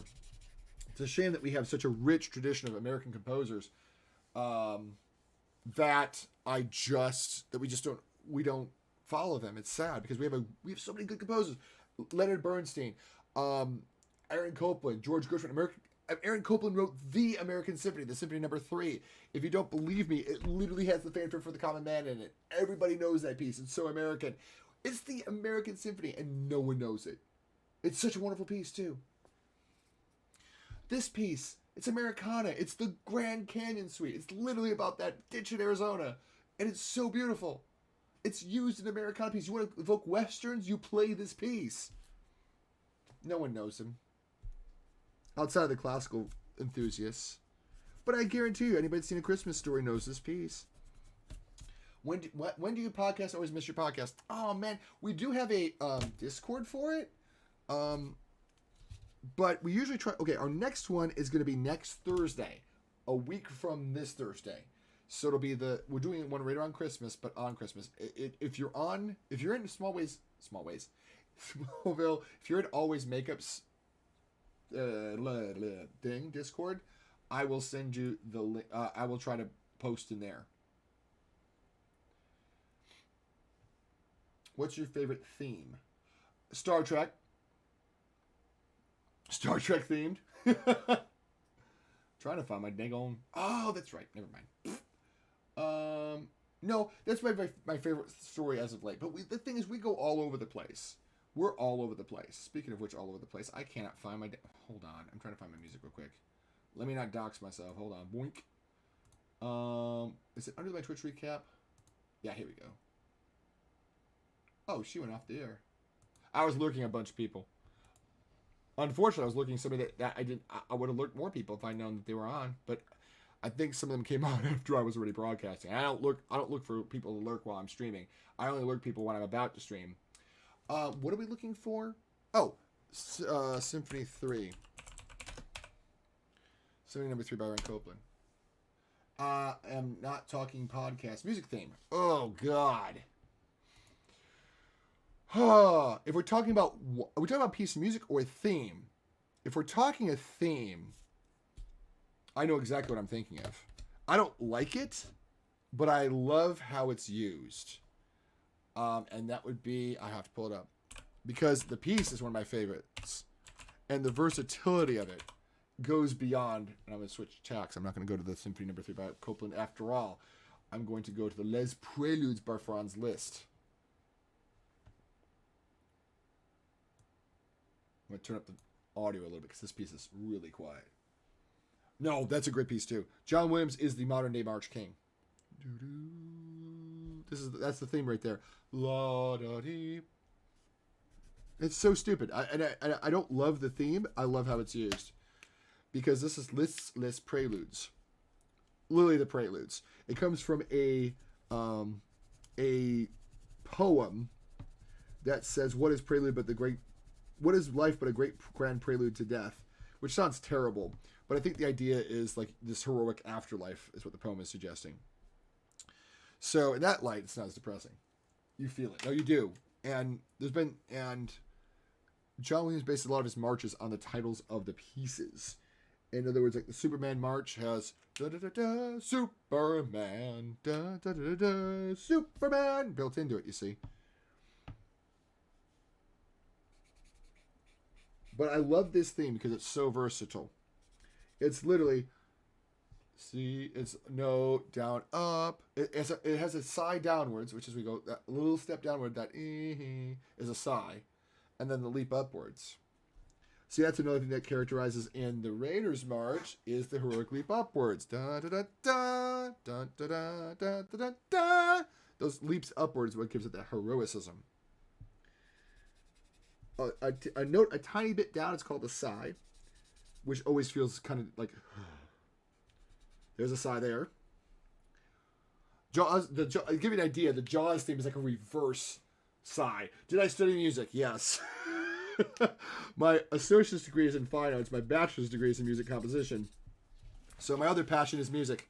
I need to have a bumper sticker that says my other art passion is music.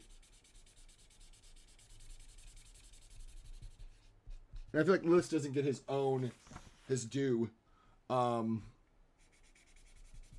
Liszt is a fantastic composer. He's got pigeonholed into being that guy that wrote really difficult piano pieces. It's getting a little loud. Sorry if it is, guys. Turn it down a smidge. So it's really slow to start. This piece looks amazing. Thanks, Scarlet Reaper. Haven't seen you in a minute. I'm glad to see you here today. How's things been? And here we get the theme again. Boom, boom. See? We have the theme again. The sigh and the leap. But it's done so fast you don't even realize you're getting spoon-fed it again and again. Ah. Da, ba-da, bum, bum, bum, bum, bum, bum. Things have been super busy. What you been working on? Ba-dum, bum, bum, bum, bum, bum, bum. Mm-hmm. Yeah, I love his heavy brass, right? And the thing is, that's the theme. The idea, like I said, is just note down, a little side down, and a leap upwards.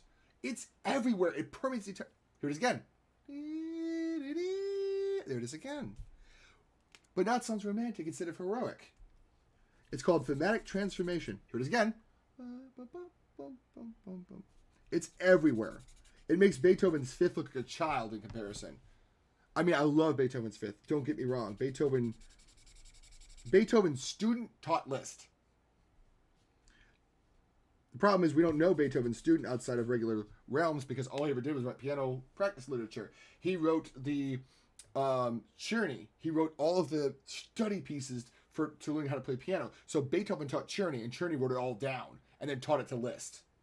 So Beethoven is like Liszt's grandfather in musical teaching terms. So can you imagine Czerny gave his entire life to teaching, and because of that we get people like Franz Liszt. Imagine if he'd become a composer like Beethoven. He probably would have been an amazing composer, but he devoted his life to pedagogy, just writing down everything he learned from Beethoven and getting that on paper, codifying it. I've been working on the 100 head challenge and sketches. Oh dear God, work has become busy because we have been short-staffed and now the flu is going on. We have 1/3 staff today. Yeah. Oh gosh, I'm so sorry to hear that. Honest to goodness, we think the flu is nothing to meddle with, and it's not. But I work now in auto finance. And you know what the number one thing I hear from people that can't pay their loan on time? I got sick with the flu and I had to go to work. We all treat the flu like it's nothing. Do you know how many people are losing money because the flu put them out of work, and now they're behind in car payments? It's scary. I don't know if I can be sharing that information. I don't see why not. I don't think it's a industry secret, but it's terrifying to think about that the flu is just so bad. I spent all Saturday on Head 4. Oof. Oh, I know what you can do if you decide to do an art shoot in Always Makeup's Discord. I added that in because I know what you're talking about. You can have to make something not Christmas, and I think you would do a Star Trek Christmas. I can see your bridge, Picard and Data on the bridge. No, I am not doing the challenge in 10 days, just whenever I can get them done. Yeah, Inktober, I've only ever done Inktober once my entire life. It was tough, because I had so many other things. I was just starting a new job, too, and I did about 20 days worth, and I haven't done it since. Inktober, I mean. But again, we still have the theme. It's still there, guys. We have, as we've been talking, he's changed it to something else. La, da, da, da, da, da, da. He repeats the sigh to disguise it, but then he gives you the leap up. Da, da, da, da, da, da, da. It's there. It's there. He's just twisted like a Rubik's Cube, but it's still the step down, the leap up. Also, the reason why I'm talking so much is this is wet. It's soaked with paper. Did you play piano? And I sucked at organ because it requires your feet. I have 2 left feet. You have to buy special heeled shoes. It's crazy. But you know, if you're watching an organist, a pipe organist play, and if they show you their feet and they're doing this, we all have heard the piece. La da da da da da da. Ba ba bum bum bum bum bum. Watch an organist play that on a video on YouTube, and you'll see them do this with their feet. It's insane. It's not the most complicated piece to do that on, but you realize they're actually playing 2 hands while also manipulating the 2 feet. Yeah, my aunt had an old organ. Yeah. I don't know how they do it. Because you have to feel with your feet. You have to feel with your heels. You have high heel shoes on, essentially, and you're feeling with your heel where the next keys are. I couldn't do that. I got a C in organ. It's the lowest score I've ever made in college, ever. It was 1 credit and I made a C. I put in C effort because honestly, I had 2 left feet. I was Mr. A and B student, mostly A's.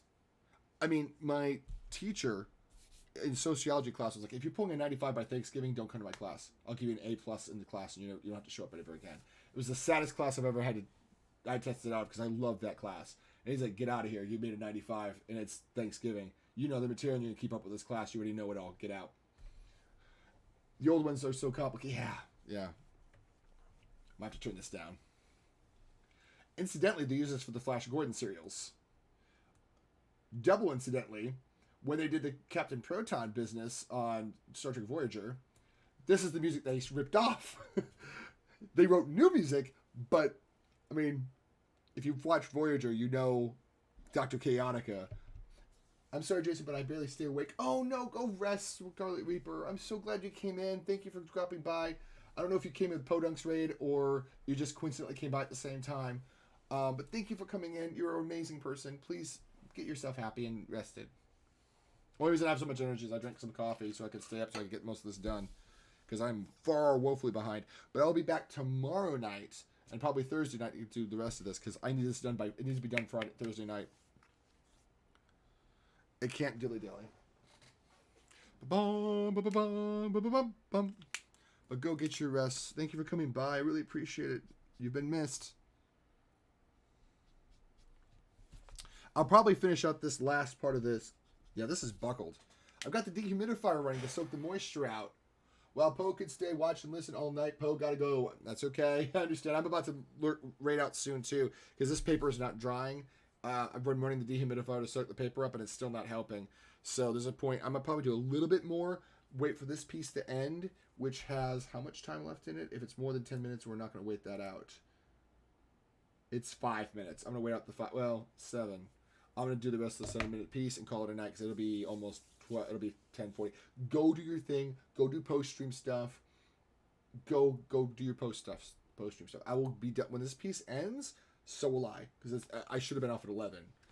But 2 raids and the fact that I'm behind on this piece means I want to get more done. I need darker colors. That's the only reason I'm plugging away at this is because I need to get this done by Friday morning, and I can't draw Friday morning. It has to be done Thursday night, essentially.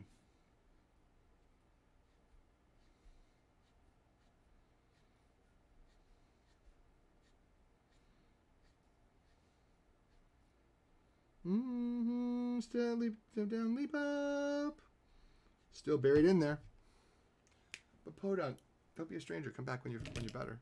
And I'll try to drop in more of your streams. I think I lurk you a lot, though. Because I probably have a lot of channel points. That's how I'll know I lurk you. Because I know I watched you and lurked you a bunch of times. But thank you for coming by. So I'm trying to plan out what I want to do next while I'm killing time for the 7 minutes of this piece to end. Because I do definitely want to get... Did I not draw lines for this? I'm surprised I didn't. And I might just cheat it by not actually drawing anything in there.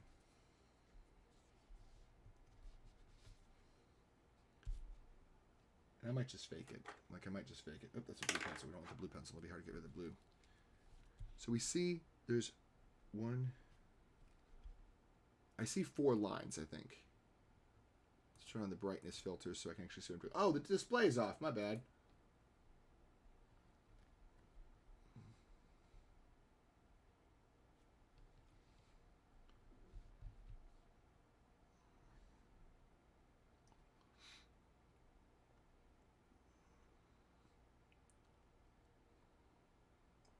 So the client said they want it by Friday. Yeah, well, more appropriately.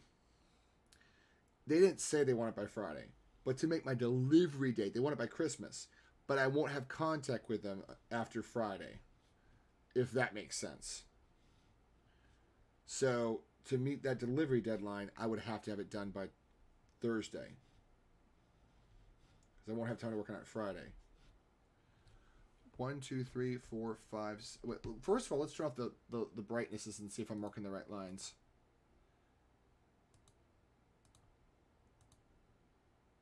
I kind of am.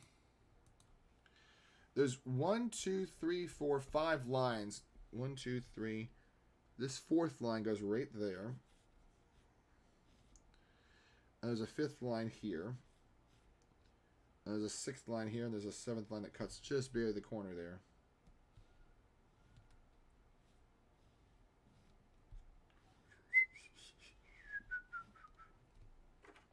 Okay, yep, yeah, that's the math checks out, right? You know what I mean? Like I was like, crap. And the thing is, I can get it done in 6 streams. I can. I did the other one, the lady with the car. I did her in 6 streams. So it's not impossible. It's just keeping up with it to actually do it. That's the tricky part. So we have 1, 2, 3, 4, 5, 6, 7, 8, 9, 10 lines.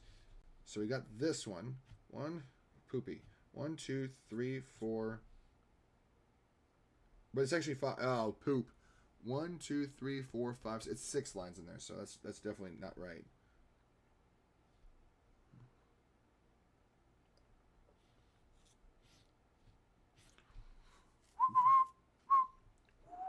Okay, that's 6 lines. So I have to go like this. 1, 2, 3, 4, 5, 6.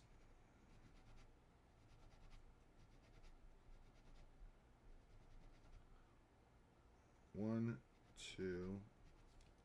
It's all about the time. Look at the clock and look at the clock pressure. Yeah, exactly. I'm trying not to think about that.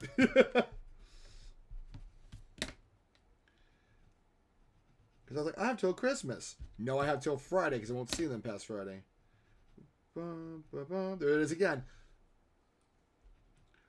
Bum, bum, bum, bum, bum, bum. Bum, bum, bum. See what I'm talking about? Bum, bum, bum, bum. It's always, it's everywhere in this piece. It's buried into the very fabric of it. 1, 2, 3.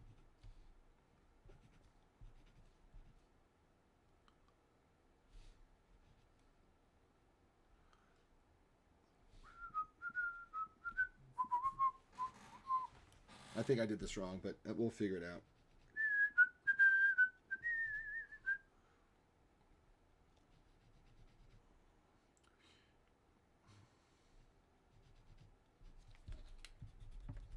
But there it is again. You hear it?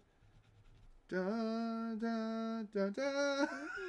It goes everywhere in this piece. It soaks the very fabric of it. That's what I love about this piece. It's like, is it my favorite theme? Probably not.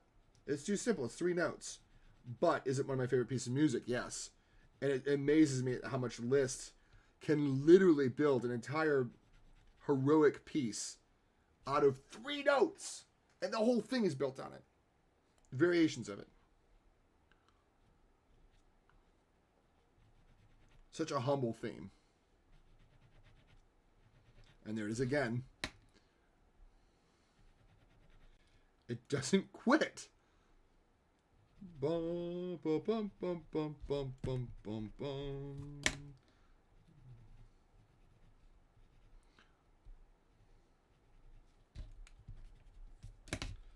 Dun, dun, dun, dun, dun, dun, dun, dun. Bum, bum. Bum, bum, bum, bum, bum, bum, bum, bum, bum. Dun, dun, dun, dun.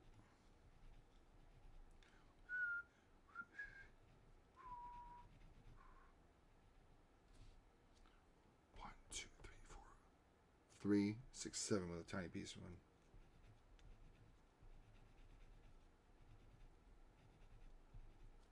Oh, we said we'd be done at this part, didn't we? We did.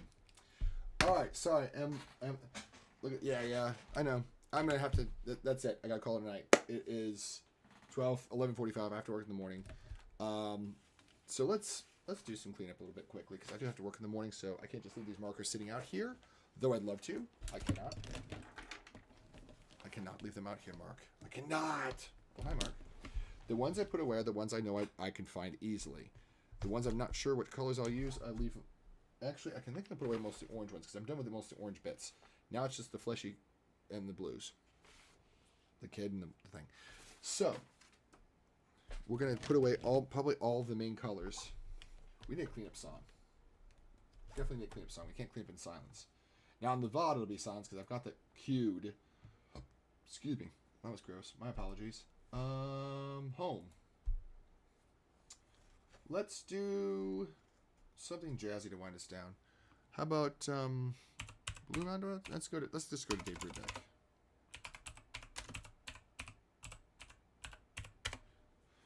I own a lot of Dave Brubeck, but I should do 11.5. That is a great piece. 11.5. Is it 11.5? 11.4. Jason, come on.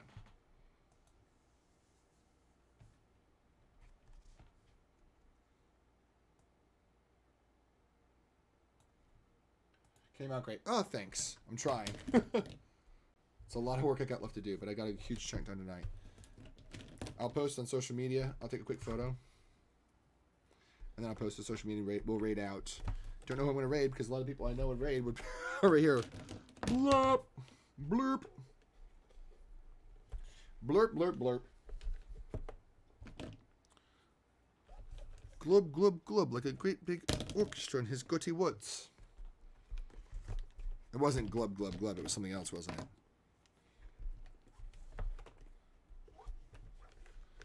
I have to admit, the one thing I did get from Clockwork Orange is naughty, naughty, naughty. I don't know if anybody knows I got that from a Clockwork Orange, but I totally lifted it from, what's his name?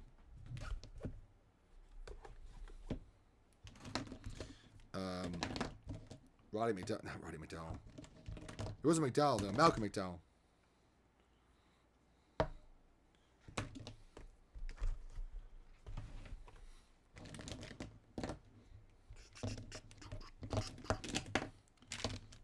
See, this always makes me think of Mr. Rogers' Neighborhood, stuff like this.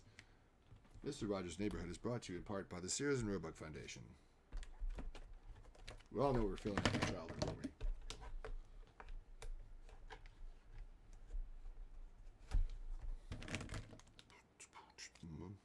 But I appreciate all you guys' support as I randomly put this stuff away. E53. We have a spot just for there. W5 goes right there. I'm not going to put every single marker away, but obviously I'm going to keep a good chunk of them. E81 and 84.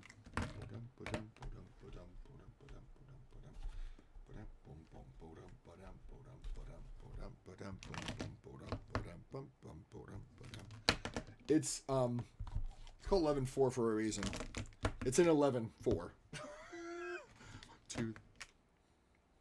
1, 2, 3, 4, 5, 6, 7, 8, 9, 10, 11. 1, 2, 3, 4, 5, 6, 7, 8, 9, 10, 11. 1, 2, 3, 4, 5, 6, 7, 8, 9, 10, 11. 1, 2, 3, 4, 5, 6, 7, 8, 9, 10, 11. 1, 2, 3, 4, 5, 6, 7, 8, 9, 10, 11. 1, 2, 3, 4, 5, 6, 7, 8, 9, 10, 11. 1, 2, 3. It's an 11! How is something so hip an 11 4-time? I can't explain it. It's the magic of Dave Brubeck. He gave us pieces in 7 and 5. It doesn't sound like it's this academic exercise. It comes across like this beautiful piece of music that just naturally flows from the beauties of music and not from some academic need to push the limits of jazz beyond 4/4 time. I try to make sure I line up everything so I don't keystone. Keystoning is when the top. Have you seen a drawing of and you take a photograph of it, and the bottom it's like slanted? I hate keystoning because it distorts the photo and it looks so unprofessional. So I'm sitting there hovering over to make sure that I line up the sides of the drawing with the sides of my phone and the tops and the bottoms to make sure it's as parallel as possible. And even with that, I guarantee it's still warped. You can unkeystone it with certain apps, and that's fine. That's fine and dandy cotton candy. But that came out pretty dang good. The line edges are pretty straight.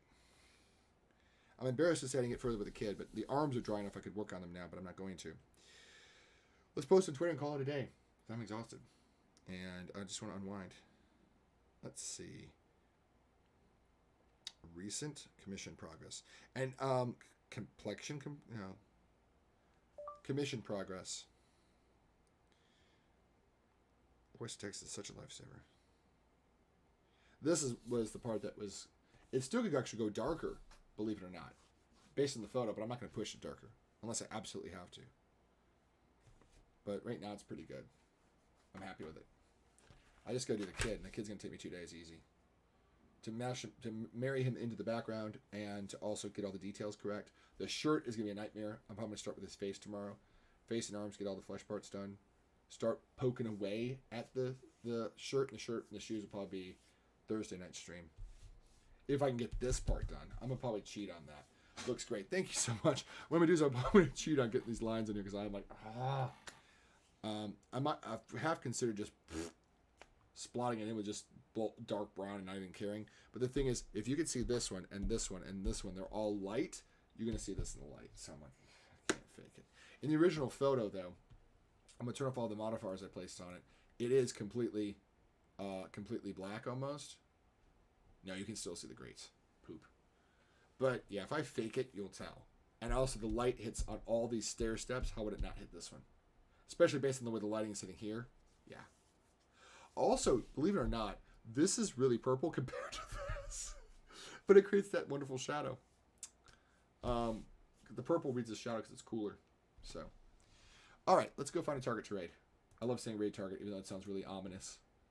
All right, so she's off the air. I don't know why I still have her open. Probably because I want to remind myself that art was gorgeous and track it down. Let me refresh my page to see who is on. My Twitch recap is here. We already knew that. All right, let's see who's on. We've got a couple people. One of my friends comes on in about 10 minutes, and they're just starting screen. I'm not waiting for that. Galacticat. Oh, I should wait Galacticat. She's cool. Galacticat is an amazing artist. And her fiance is also an amazing artist. Love his stuff. Love her stuff. Love both their stuff. Let's see what she's doing today. She's a talented watercolor. She's very chill. She's in Australia. Actually, she's from Australia, but she's not in Australia. Her fiance got her a visa to live in America. He rebuilt her stream in the United States so that when people... Yeah, they got Twitch engaged. Yeah, exactly. Do you know them? I think you do know them, don't you? You do know them, I believe. Short stream today. Come hang out. Well, that's a good reason to go hang out. Let's see what Marquita Mari's doing. I don't really rate Marquita very much. That's cool, but I'm not huge into anime type stuff. I might go see her eventually. I always lurk her though, but she's cool. Semi is doing Animal Crossing. Let's go raid Galactic Cat. Yeah, that's right, you did. That's why when as soon as I said it, I was like, wait a second, we did talk about this, and you do follow them. They're amazing, so I don't mind going back to them. That's right, we did raid them before. No, we raided Mitch before. We didn't raid her. It'd be nice to actually raid her for a change, right? I think so. She's a lovely person. They're both lovely people.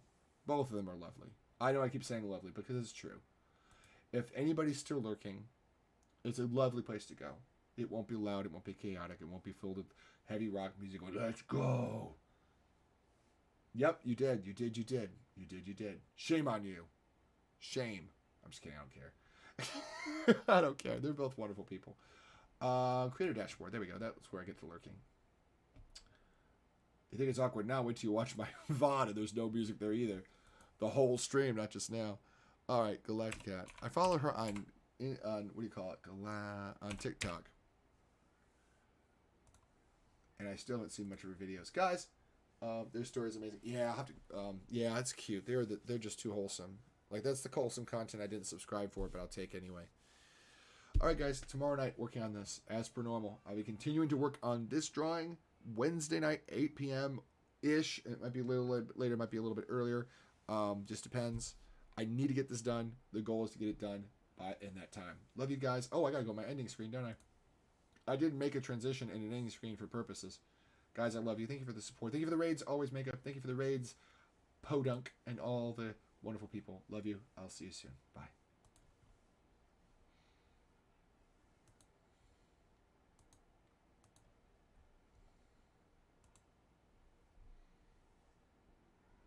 Not me not having my stream pulled up.